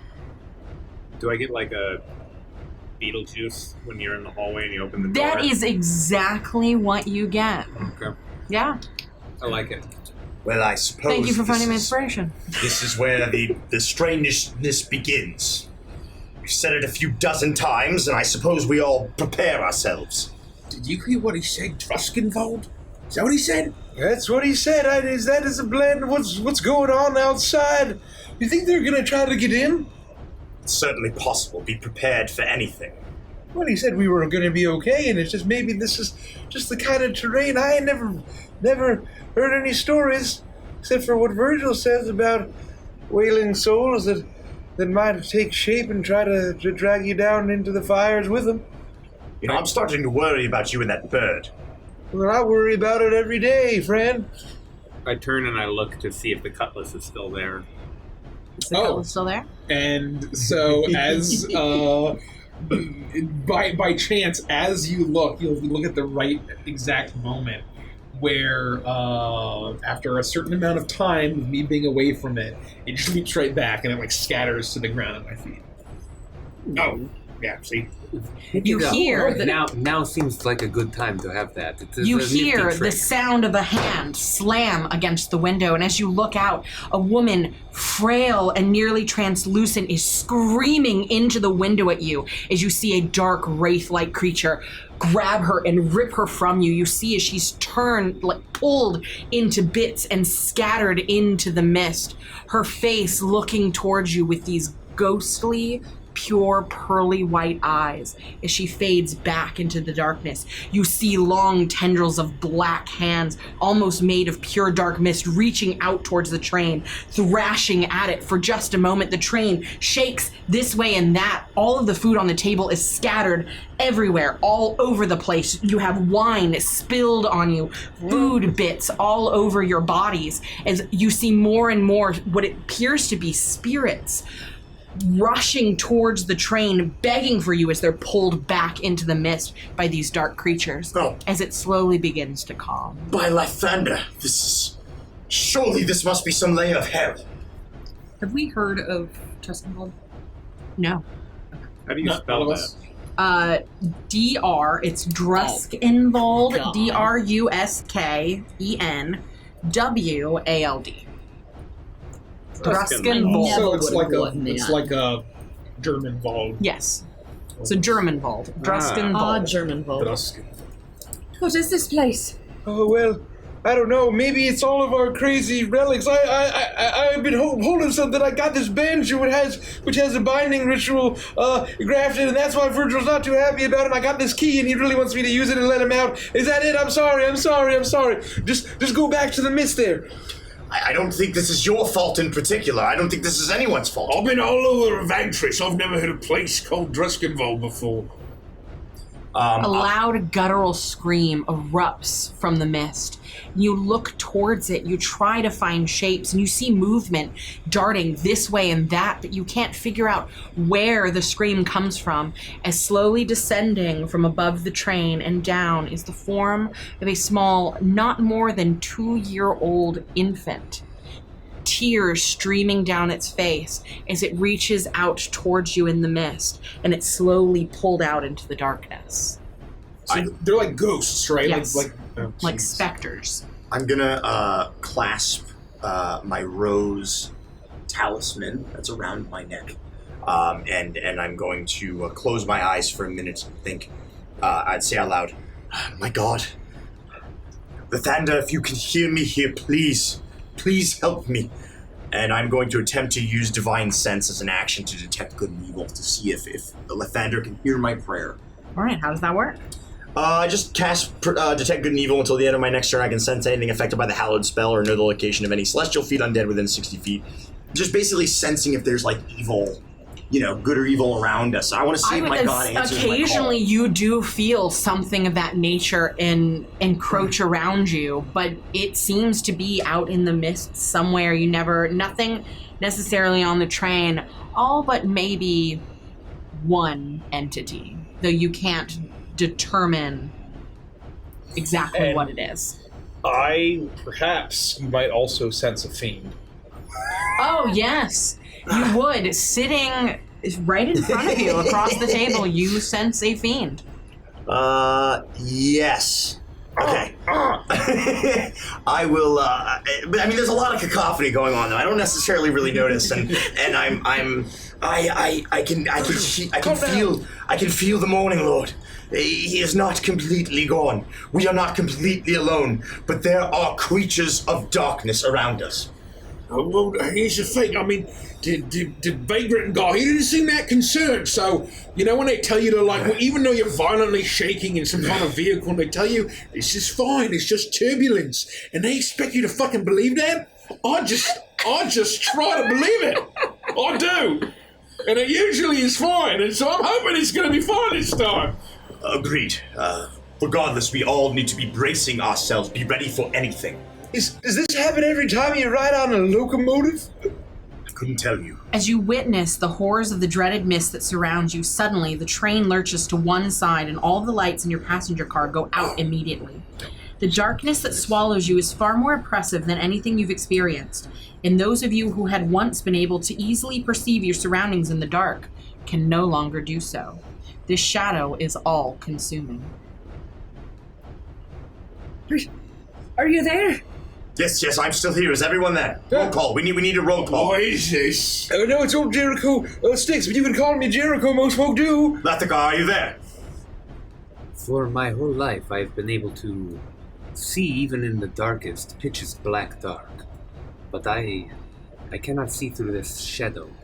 You begin to hear gnashing closer and closer to you. Still, outside of the train, the sounds of screams as what you would imagine to be horrific beasts rending and tearing something apart. It still seems to be outside the train, but it is getting closer as the loudspeaker crackles and you hear a familiar voice and the sound of feverish fiddle playing. Everything's gonna be all right, friends. No need to worry none. We'll get it all under control. This ain't happened before, but we'll care for it, I'm sure. Just keep your wits about you. We're still on track to Druskenwald. As the speaker crackles out, the feverish voice of the stranger, of the vagrant, fades, and you're once again consumed in darkness, the gnashing and sounds of screaming getting louder and louder and louder. Sir Marius, I do not need to consult my god to know that we are surrounded by evil. Well, it's not good when they say that it hasn't happened before, so now I'm starting to get concerned. Well, he said he has it all under control, so Virgil, Virgil, stop taking Suddenly, with a loud hum from within the train that sounds like a chorus of moaning spirits, light flickers on in the car. Its color is not the warm oranges and yellows of a lamp. Instead, the car glows with the same ghastly blue-green hue of the engine's headlamp. A moment passes that feels like an eternity, and then the train rocks so hard to the left. If this were a normal locomotive, it surely would have derailed. You hear the shattering of glass and horrified shrieks from the passenger car behind you, along with the sounds of a struggle and the stamping of footfalls. The screams continue as more breaking glass rings out, and the vagrant's voice fills the car once more amid the soaring notes of the fiddle. This ain't ever happened before. I'm a little indisposed at the moment, friends. Mind taking a look and sorting out the unruliness on car 6? You What heard do you them, expect us to do? Well, we have to help. If there are other people who are on this train vehicle, we have to make sure that they're all right. He's asking us for our help. We must aid. We always aid. Remember, I'm going to draw my sword and shield. So are the lights back on? You said Or They're went back out no again? longer the same lights. It's now like just the a bluey green. greenish Okay. blue glow, and it is much darker than it was. It's not nearly as illuminated as If it keeps this train on our tracks, lead the way. Well, that feels very inspiring. That feels I'm very, very inspired. I was afraid, but now I'm not. Thank you, Marius. Do we know the way Car to get to the 6 car? was the one immediately behind you where you'd heard the gnashing and the easy. screaming.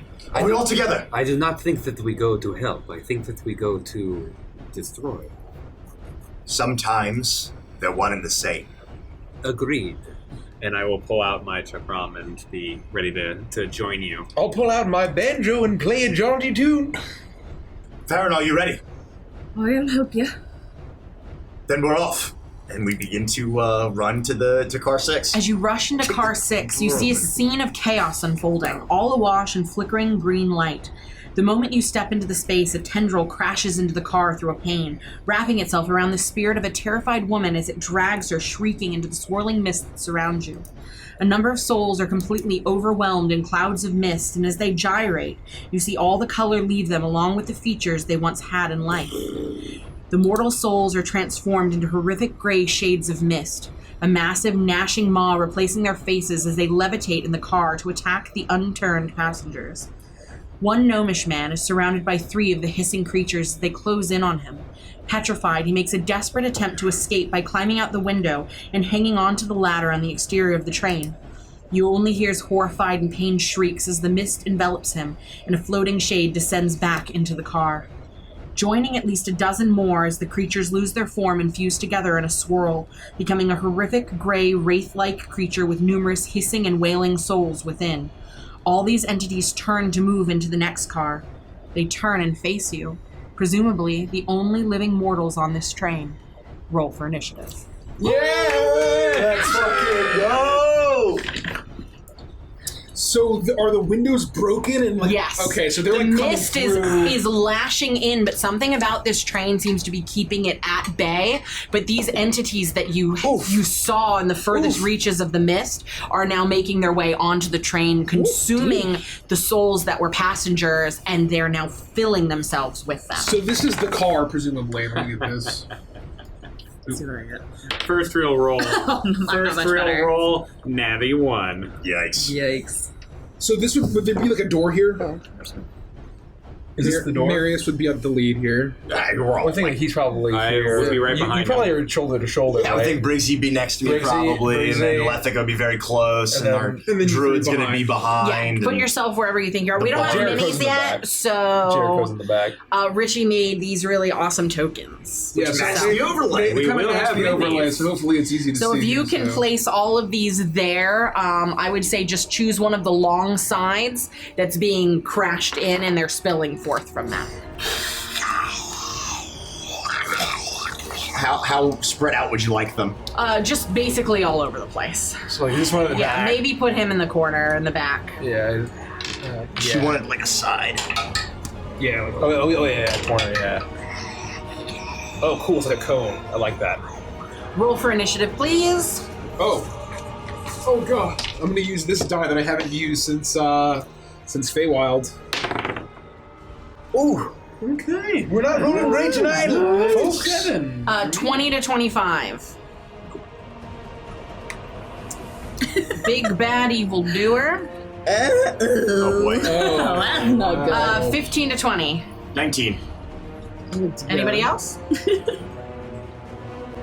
I'm gonna wait for you to say it. 10 to 15. 14. Perfect. And then everyone else just tell me your order. Arish, Mandy. 7. Also 7, but you can go first. And then Lethica at the end with 4. 5, yes. Close enough. All right. As they spill forth, you watch as the largest one lumbers forward. It is going to move all the way directly towards you, to whoever's in the front line. The big one? The big one. Oh, shit. Its shape is almost made of the mist itself, and it is able to move through the smaller ones. And you see the face of the gnome inside of this creature in its stomach as it tries to claw its way out, screaming and wailing with the souls of the others. Who is in front there? Marius. Marius and Briggsy. And Briggsy. Okay. It is going to make its attack at. It's going to look towards Marius, and it is going to use its withering gaze. Oh. Uh-oh. That sounds like a saving throw and is in my future. Yes, I need you to make a Constitution saving throw, please. No. Hey, it's gonna be a 22 total. Ooh, Right, you will nice. take half the damage. I try to lift my shield up to defend myself. I may not have taken enough attack. You all made sure to reset yourselves after the one shot, yeah? Yeah. You may want to be supporting us in this fight. It's just occurred to me that I have Naria. You're going to take 14 points of damage. Oh, you have to half it, so it's 7. Oh, I thought that was half. No. I almost pooped my pants. 28 points, that's my entire health pool. Wait. As you take necrotic damage, that will be important. As you look at it and you stare into its dark, sunken, hollow eyes, and you succumb to its withering gaze. As a bonus action, it is going to activate its Aura of Annihilation. What the fuck? Perfect. And that's what it does. That's its turn. We don't know what it does? Oh, sweet Jesus. You watch as the mist swirl and lash out of it. You notice that within it are arms and tendrils from this creature as it activates its thing. Sir Marius. Having been hit by it, I reel back, but I steel myself. And I hold up my shield and I look at it over the top of my shield and I say, well, you are no coward, but you are truly a fool. And I cast Compelled Duel on it. It has to survive a wisdom saving throw of 14. It is very wise. Is it? I hope not. Yes. Oh my god, I rolled a natural 15 plus 1, so it does succeed. So then nothing happens. I don't think. Yeah, well, that would have been really cool if it succeeded. Bonus action? Yes, it was a bonus action. So then I will attack it with my sword. Perfect. So that's just going Its to AC be is 15. plus 7 to hit with my long sword. Do I have to decide if I can divine smite after I hit? Yeah. Yep. After I land the hit. It's not like I blow it if I miss. That's going to be golden. Plus 7 is going to be 22 to hit. That hits. So that's going to be 1d8. And then I am going to use a divine smite. Let's go. So what is that going to do? That is going to, when I hit with a melee attack, I can expend a spell slot to deal an extra 2d8 radiant damage. plus for each spell level higher than the first, which is just 1d8. Okay, so then as I've tried to compel the duel and I sense that doesn't work, I rear back with my sword, and as I go to strike, a deep red blood light begins to glow and pour from the sword, and as I land a hit, it's almost as if a bunch of deep red blood rose petals flutter around as the sword makes contact with the guy, and I roll horrifically poorly. Just the absolute worst roll that could ever have been done on the planet Earth. 9 plus 7 is only 16 points of damage. Not bad. Oh, and if it's a fiend or undead, apparently you add an extra die of divine smite. That's not what it says here, but I'm open It'd be to in features and traits. I mean, under Divine Smite, it just says... Or no, I just mean when you attack something, right? Or maybe not. It just it doesn't say anything. I mean, this could be a shortened version of Divine Smite underneath of my feature, but it just says when you hit with a melee attack and you expend a spell slot to deal extra radiant damage to the target, plus 1d8 for up to a max of 5d8 plus 1d8. Oh, it does say 1d8 against undead and fiends. I didn't read the whole thing. Funny enough, it is undead. It's a horrible soul amalgam. What? So what did I say? 9 plus 5 16. is... So you can just tell me that as I've already ZC subtracted. knows the rules. When ZC says it, So another more? 5. yeah. 21. When ZC Total. says it, I'm like, okay, yeah, that's probably right. Yeah, Dun, that's dun, how I feel. I just didn't read the whole thing. I figured, when would undead and fiends come up? Slide into it, and your hand guided by your god Lathander, and you do feel that he is watching over you as you slice into this being. You sever spectral limbs from within its form as the souls within scream in pain. The entity itself, its face does not change. The wounds go happening to those that are residing within it. And then I just kind of strafe to its right as I'm like taunting it and striking at it. And that's my turn. All right, perfect. Jericho. I will look at Marius, who just got hit by this horrible withering gaze and this horrible. It's like an amalgam of like with mist souls. Misty my souls, God. yes. I will say he was not afraid at all to be killed in nasty ways. Brave, brave, brave, brave Marius. And take Bardic Inspiration. Yes! And with that, I'm gonna look at Virgil and say, well, Virgil, you may as well be a little bit of use. Everyone cover your ears. As Virgil is going to fly into the center of all of the souls, and he's going to open his jagged beak and let a horrific a caw that is a shriek, and I'm going to cast Shatter Let's go. at the center of them. And I am going to how do I do And that? it's going to hit all of them? Well, we'll see. I gotta check. Shatter is a Like a 10-foot cube? 10-foot sphere. Oh, So whatever I can hit in a 10-foot sphere. 10-foot radius sphere? Radius, yeah. So 4 across. Yeah, 20. I mean, everybody, maybe not like 3. Not him. You can't get 3, One, but you two, get everybody else. Just about everybody four, else. 5.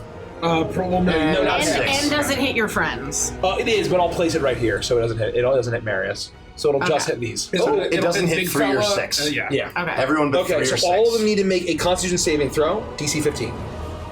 So it does not hit 3 or 6. Yeah. And I will just have them roll together because it's easiest. They rolled a natural 7. And so that is... what you said, Constitution? Yep. Does an 8 pass? No, it does not, as I'm going to roll a little A bit lot of of damages. a lot of damages. Hopefully a lot. Nope. 12 points of thunder damage Pretty to good. all of them. That's pretty good. As it bursts, as Every single one except for 3 and 6. You watch as they, as the shatter begins to crack the mist and the souls within, and you watch as the pained faces yelling out for you for help. Save us, as they begin to cracks appear on their faces as their souls are shattered in this instant. The bits and pieces and shards of them begin to float in the air and rejoin the mists outside. Well done, Jericho! Keep it up! well, that was mostly Virgil, but I appreciate So you folks. it's all the little guys died. All the little Oh, they guys. did? So Except 1, 3 and 2, 6? 4, Yes. and 5. Oh my goodness. Wow. Well, Bingo, they're bingo. minions, so it's a good call, I would say. 3 and 6 are going to move forward, 1 on Marius and 1 on Briggsy, and they are both going to attack. I imagine they are both going to hit. Oh, rats. My AC is 17. They are going to. It's what? 17. Okay, perfect. So the lowest one is a 19. Damn it. So each one is going to crit. Or not crit, sorry, hit. You both suffer one level of exhaustion.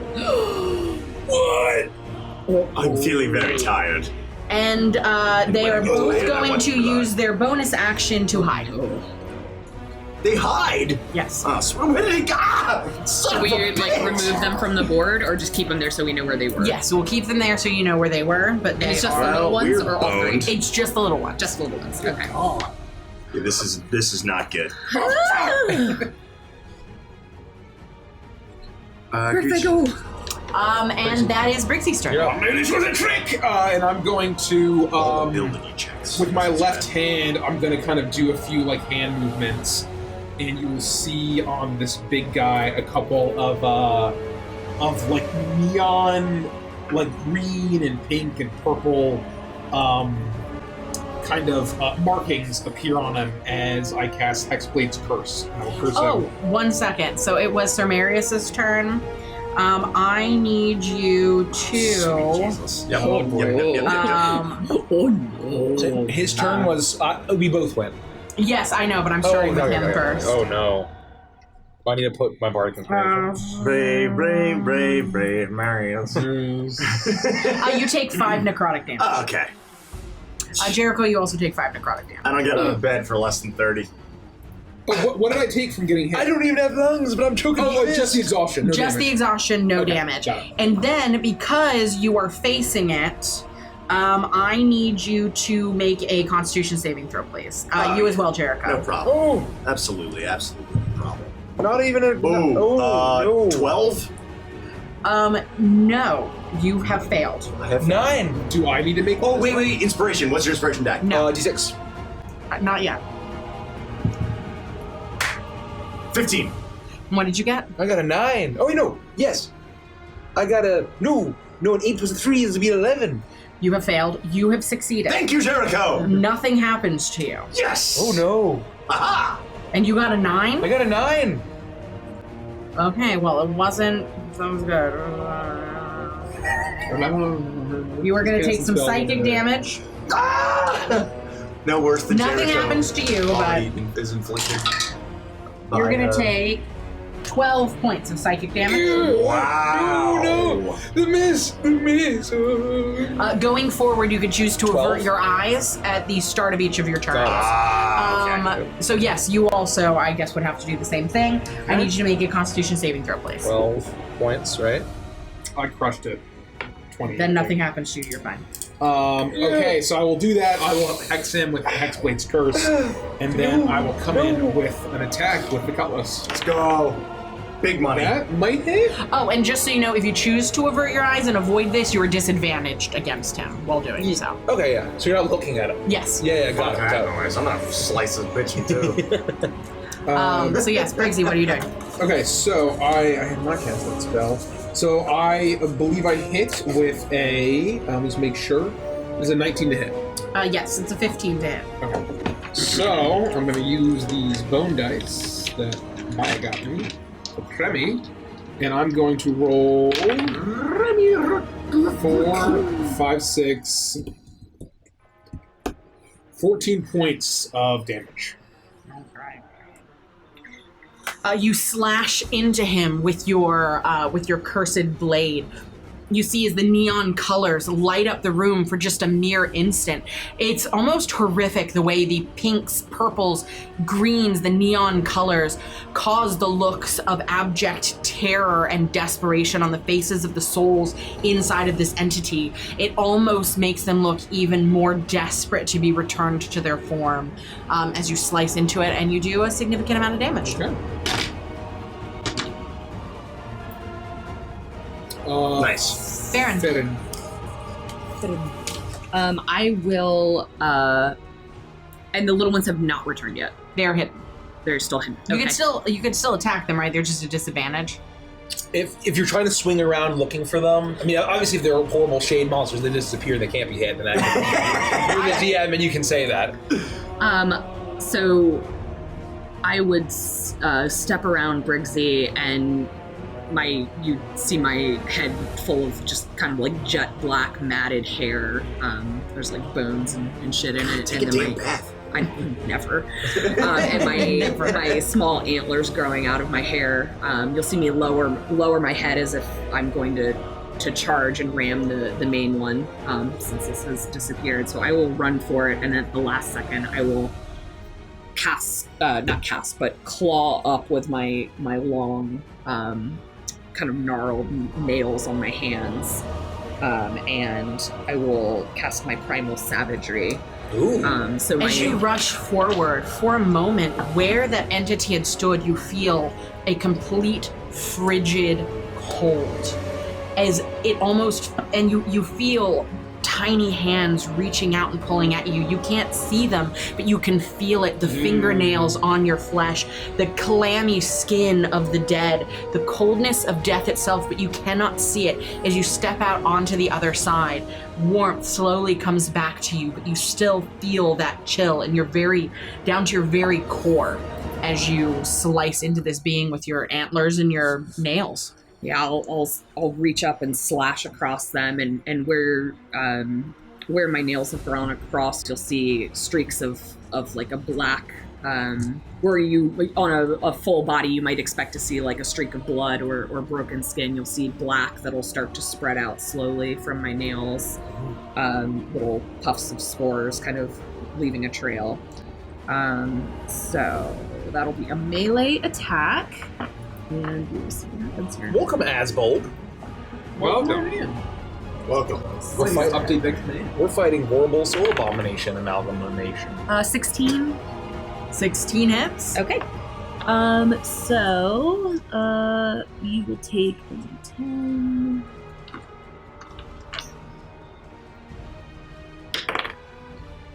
That's not very good. Oh, and both of you took the 5 necrotic damage from his aura. I took it. Mikey and Rich. I did not. I did. Yep.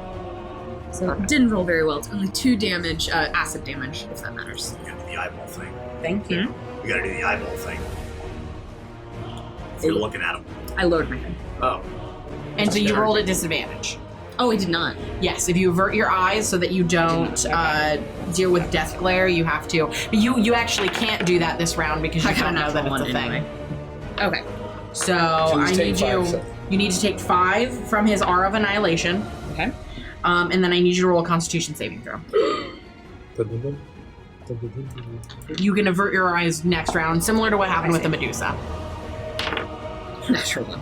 Oh, my dice! You got a natural 1? That's only the second one I've rolled, and Your brain is about to explode out of your eyes. Yeah. You lash into it, you spread the blight across this thing, and as you look up to it, you meet its eyes, and you feel cold as your life leaves your body, and you fall unconscious at its feet. You all watch as you begin to see out of Farron's form, now frail, withering on the ground, that same blighted sickness almost transferring to her, and you can see as this being leans down and begins to pull in her soul. As it breathes her in, slowly tendrils of her soul are pulled towards it as it begins to consume you. Literally every campaign. Lethica. She cannot escape. You cannot escape death. You will die in every campaign we play. She's not dead yet. She's not dead yet. I'm not dead yet. This is horrible. This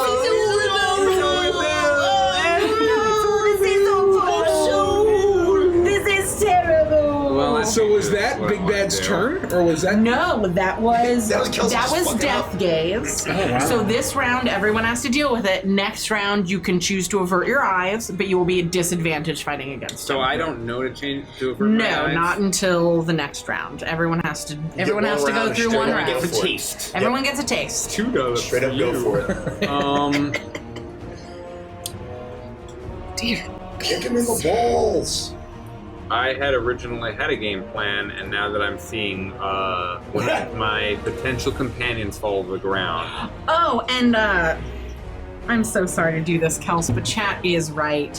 The death gaze does happen before the Aura of Annihilation, so you're at one failed death save. Okay. That's not what I thought you were saying. Jesus. Lathander, help us. So, Well, I am at 0 hit points. So you were at 0 and hit points. failed- You're okay. now at 1 failed death save. Oops. Let me just- Garsh. and one. That's not good. That escalated quickly. I will.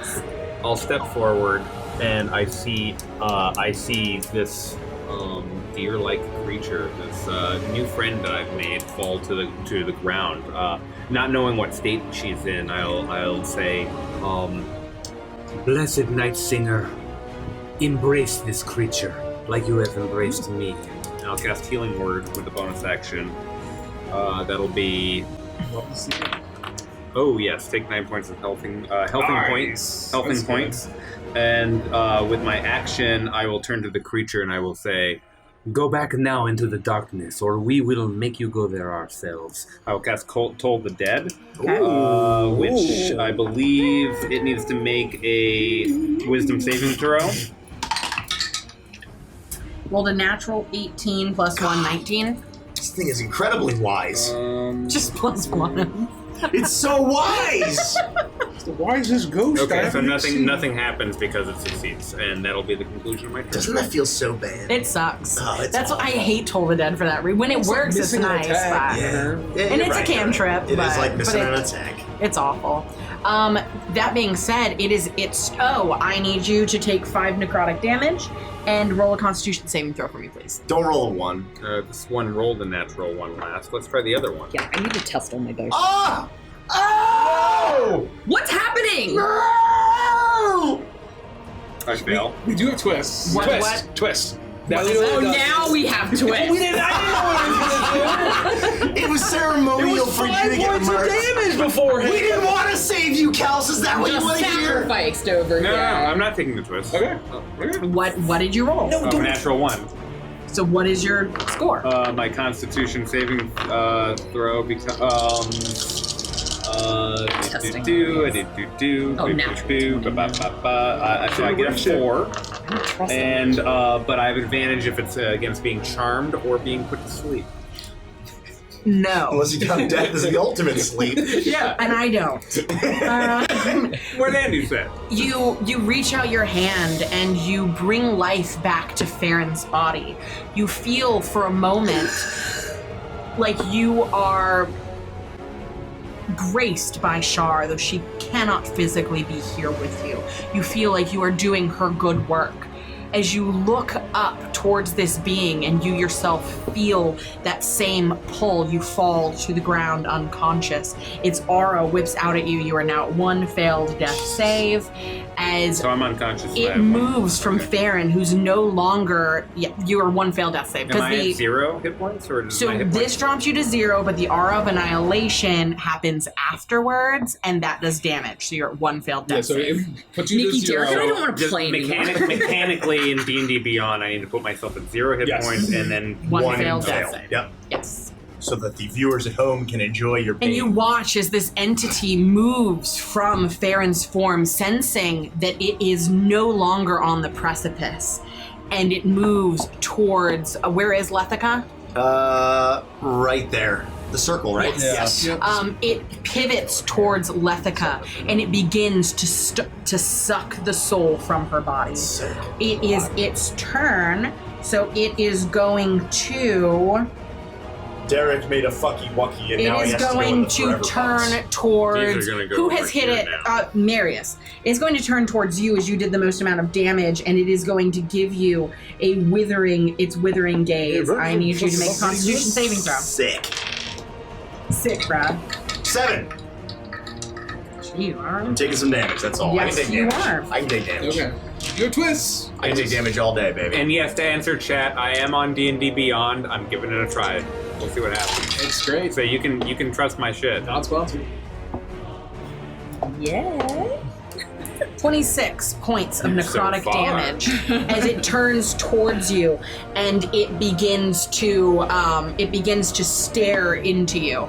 You feel the life sapped from your flesh as the moisture is removed, and your body begins to wither in its gaze. It's too late to twist. Yes. Okay, I'm dead. Guys, You are Andy's also lost his at one mind. failed death save as Sick. you are hit with the Aura of Annihilation. Oh dear. Go back and go. Sure.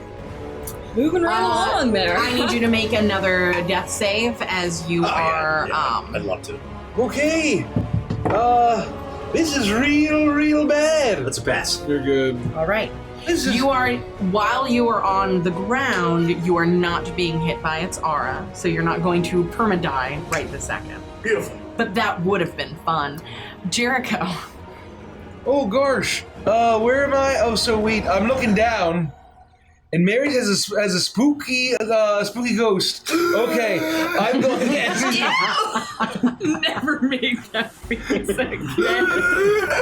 I'll look down at You Mary. can't see mine, but I'm doing the same thing. I'll look at Mary. I'm looking at Leth and go, no, and then I'll look at Mary and say no, and with the spooky ghost that's near him, I am going to look at Marius and say, hey, tell us about the time how it was just a flesh wound, and I'm gonna use healing word on you, and then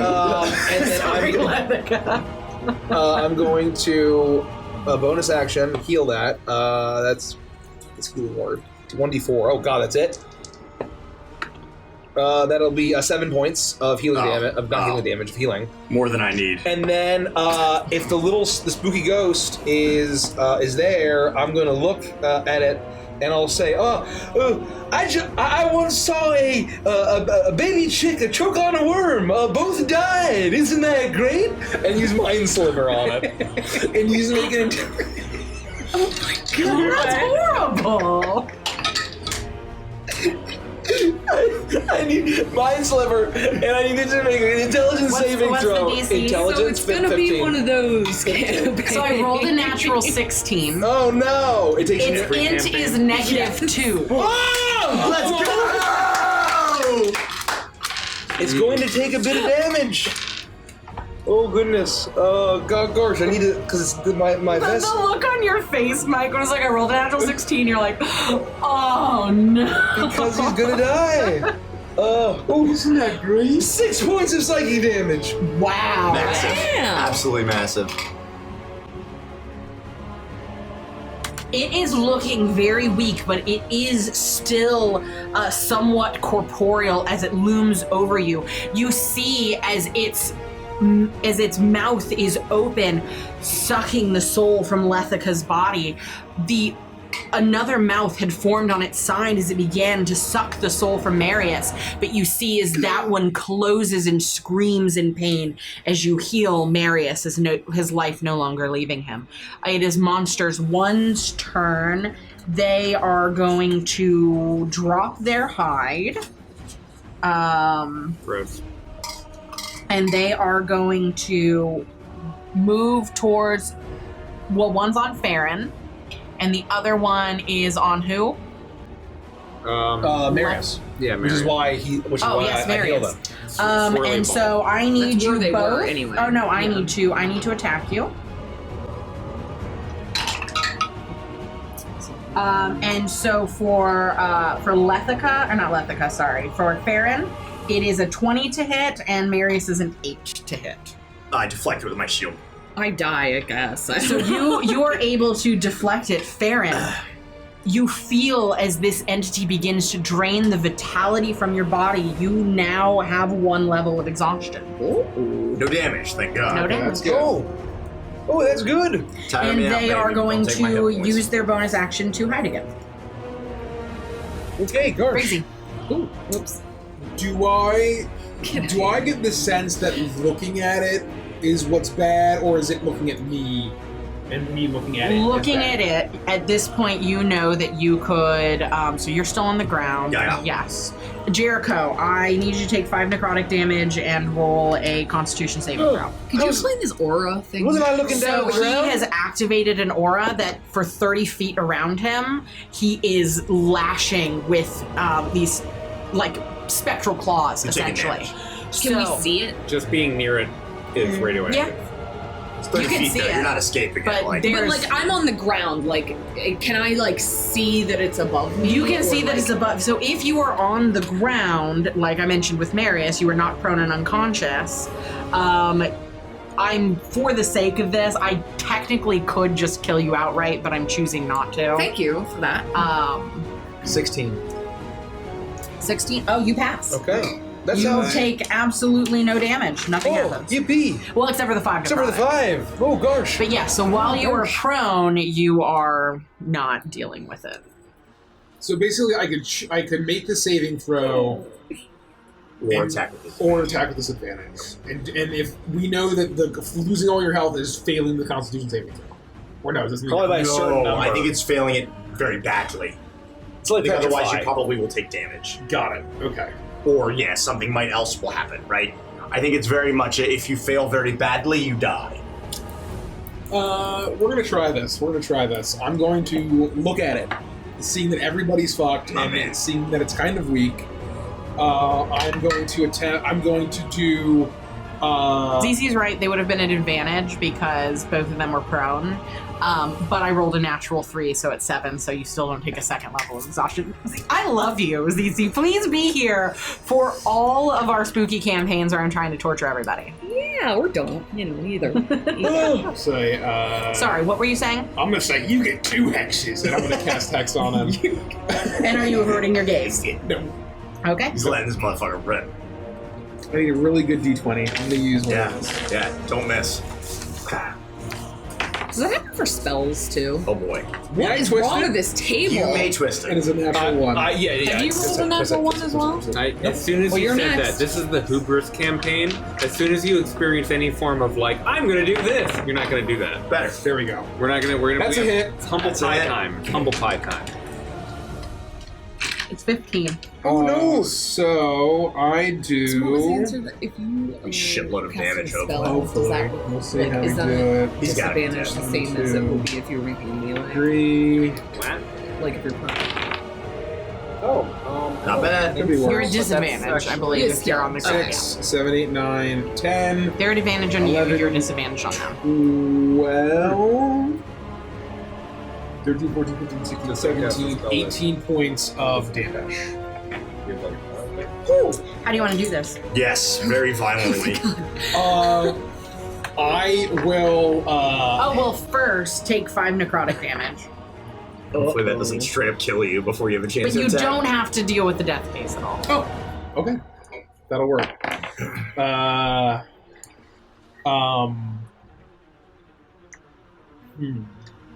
Basically, I would hex it, and I'll say, you get 2 curses.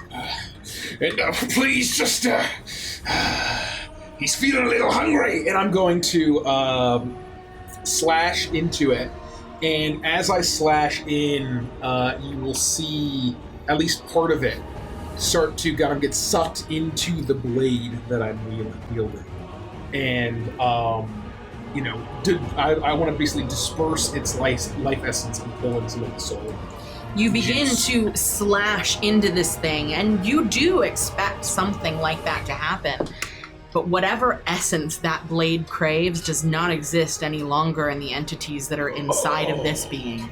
This is far beyond soul. Uh-oh. This has lost any remnants of what made it human or humanoid to begin with. Your blade slices through it and it calls out in hunger, but the entity does not respond as it cracks into a bunch of shards of misty black glass.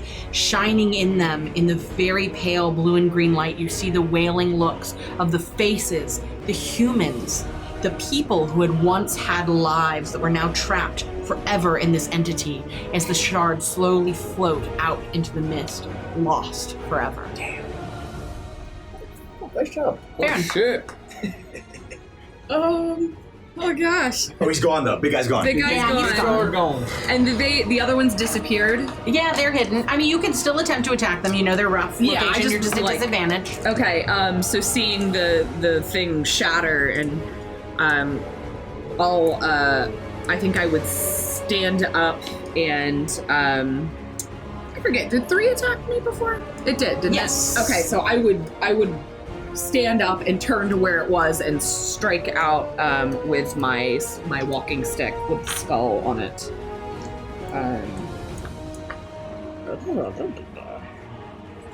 Melee attack roll. Listen, fuck me! You got fucked. I got fucked! It's an 8. That misses. Are you sure? Yep. Okay. Is Lethica still We dying? could twist Yep. it. Don't. I think I'm just. This is my. You sure? It's. Yeah. You can bonk it. Yeah. Okay. It might save Lethica. Oh yeah. Okay. I'm gonna try to. Thank you for the twist. Thank you. That's not much better. What is that? 13. That hits. Oh, look goodness. Their ACs are 12 for the 2 little ones that are left. Okay, and it is. Nice. Terrible. 2. You slice into it, and it is barely hanging on. If you could give it a numerical value, you would imagine it's around a 1. You just needed to roll a 2. These need to be warmed up. But you are able to slice into it. You see fragments of former souls break off and meld into the mist. Lethica, I need you to make a death saving throw for me, please. I'd be happy to. So I've only rolled 2 dice, d20s this campaign so far. The first one, 1 in 20 chance, I got a 1. Second one, 1 in 400 chance, I got a 1. 1 in 2,000 chance of natural 1 here, meaning that I would actually be like fucking dead. Whew. Okay. I fail. Okay, that's 2 failed You don't saves. fail. Yeah, but you're not super Big bad evil doer is no longer on the Oh, board. thank goodness. Oh, I Samarius. forgot about that. My God. And I'm going to stand up. I'm kind of kneeling. I've got my shield on the ground. I'm using my sword to prop myself up. And I'm going to say, please, the Thander and my owl of need, come to me. And I'm going to use my sacred oath to turn the tide. So for anybody who is under half health, you get to regain 1d6 plus 4. Oh, that's Wow. Is that true for me? That you are under Yes. half health, so yes, that would be true for you. Holy moly, that's a power move. What a power move! So That is amazing. the cart is bathed in red and gold light, and these red and gold. The Rose light in the petals. room almost turns purple as the red mixes with the blues and the greens.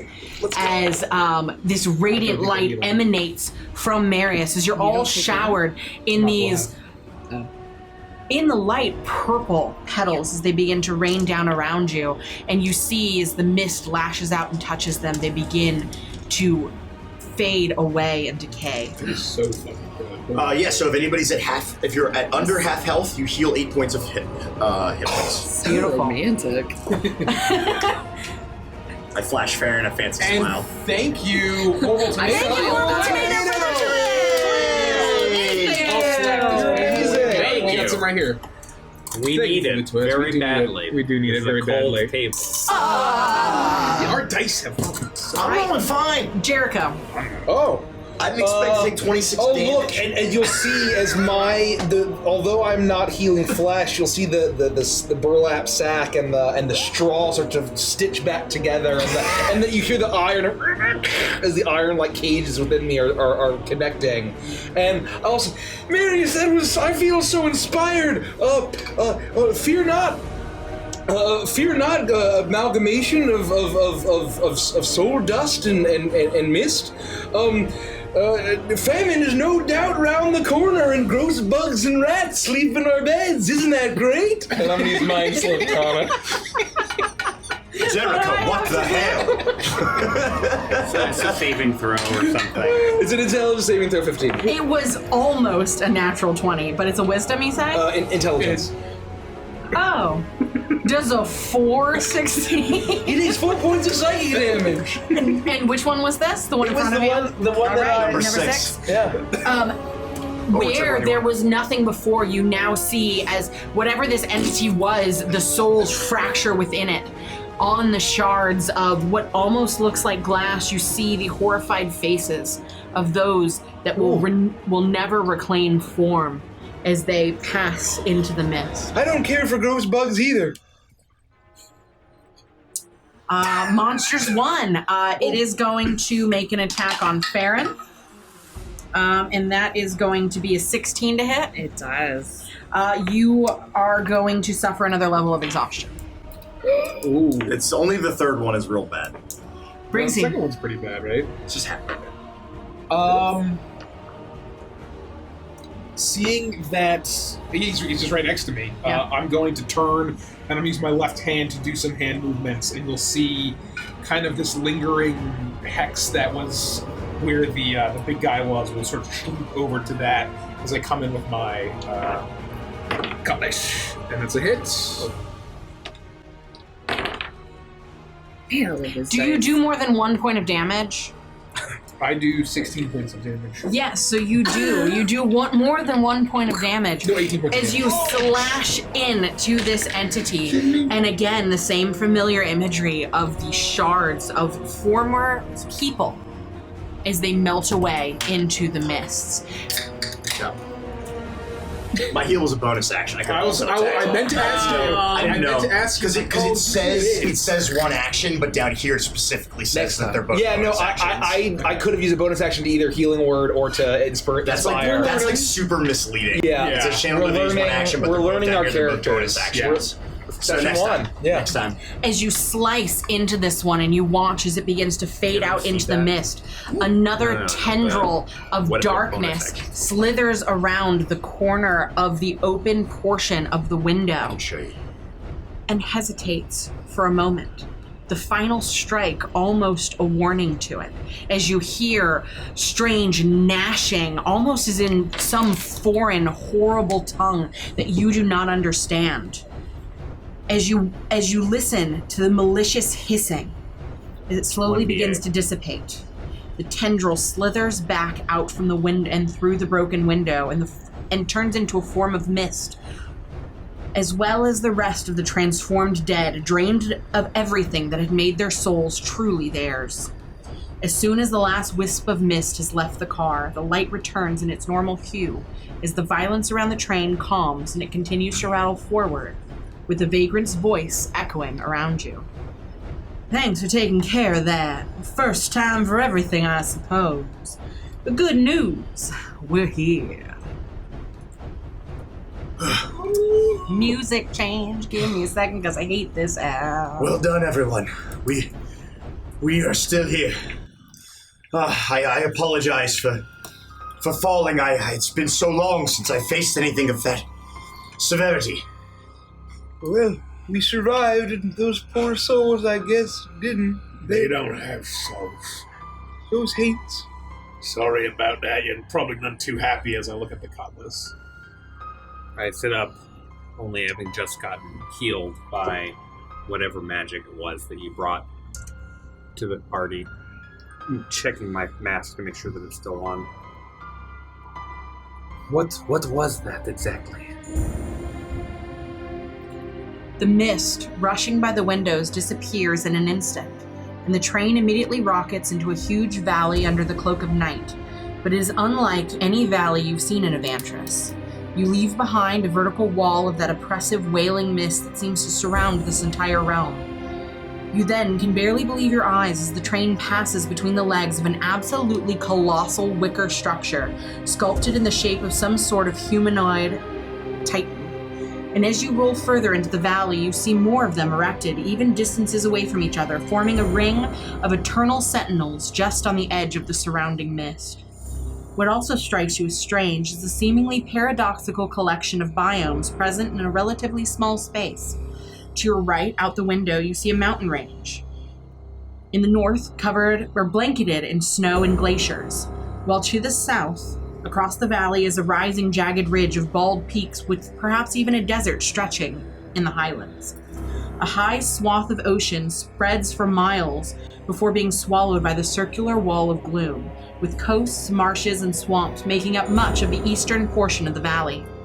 You see cities, towns, fortresses, and castles of bizarre construction dotting the landscape, each location seemingly utilizing entirely different architecture than the next. Rising up all around you as you get deeper into the valley are the dark forests that seem to be everywhere. There isn't a patch of farmland, wasteland, or moorland. Huge, gnarled trees with thick canopies of leaves of green so dark they look black rise their limbs skyward as if making praise to the moon. And it's then that you realize one of the most unsettling aspects of this strange new land. The full moon that hangs above you is absolutely gargantuan, several times bigger than even the biggest the moon would look during your time in Evantris. But aside from the size, it's the shape that fills you with unease. Although it is circular and the color of milk like the moon you know, the one you pass beneath has a face, the haggard visage of an ancient crone peering down with an ever-present cackle upon its twisted mouth, complete with long pointed nose, crooked teeth, and maddening eyes. It does not seem to move, but the more you look at it, the less you can be so sure. The view of the night sky is quickly obscured almost mercifully as the Ghostlight Express enters a path through one of the numerous forests that dominates the valley, and the canopy shields you from that horrific sight above. By the time you make it toward the center of the huge valley, a thick fog has rolled in, but you let out a sigh of relief as it seems to be wholly natural. At least, you hope it is. As the old black train emerges from the woodland path, you see a sprawling moor that rises up, almost the pupil in the eye of the vale, and although the gloom is thick, you cannot help but see what stands at the center of the moors. Although it appears to be a manor house, calling something so huge a mansion doesn't seem right. Perhaps it's more akin to a castle, simply with the veneer of the finest chateaus of Barghest, Yona, and Nari, and beyond. Despite its size, all of the lights seem to be on and almost radiating from the windows of the house that pierce through the fog for a few moments longer, until the entirety of the moorland disappears into the gloom, and the train once again chugs its way through a forest until it begins to reduce its speed. The train enters a clearing in the forest as it slows more and more until finally coming to a full and complete stop at a small wooden platform with no civilization as far as you can see, beyond a road snaking off through the woods in the direction of the moors that contained the glorious manor. The ghastly whistle blares all around you, and you then see the door to your passenger car open, and the vagrant steps in. "We've reached the end for you. Now it's time to lay you down at your stop. Just go on and wait on that platform. I wouldn't wander far if I was you. He'll come to fetch you soon enough. He already knows you're here. He always does." And that is where we will end the session. Damn! I love spooky time. We're not done though. We're not done. We gotta do Adventures and Chill. And I know that we got a ton of gifted subs, a lot of resubs, Yes. a lot of new subs. So what is that? What does So that please mean? stick around, because after every stream session of D&D that we do, we switch the cameras over to subscriber-only stream. We talk about the session, we talk about our favorite moments, we talk about your questions and comments, and it's always a good time. It's one of the many ways we pay back a small favor for all the support that everyone in chat gives us. So don't go anywhere. Make sure you stick around. And also join our Discord. And go check out our YouTube and get caught up on all sorts of content and stuff that we've done.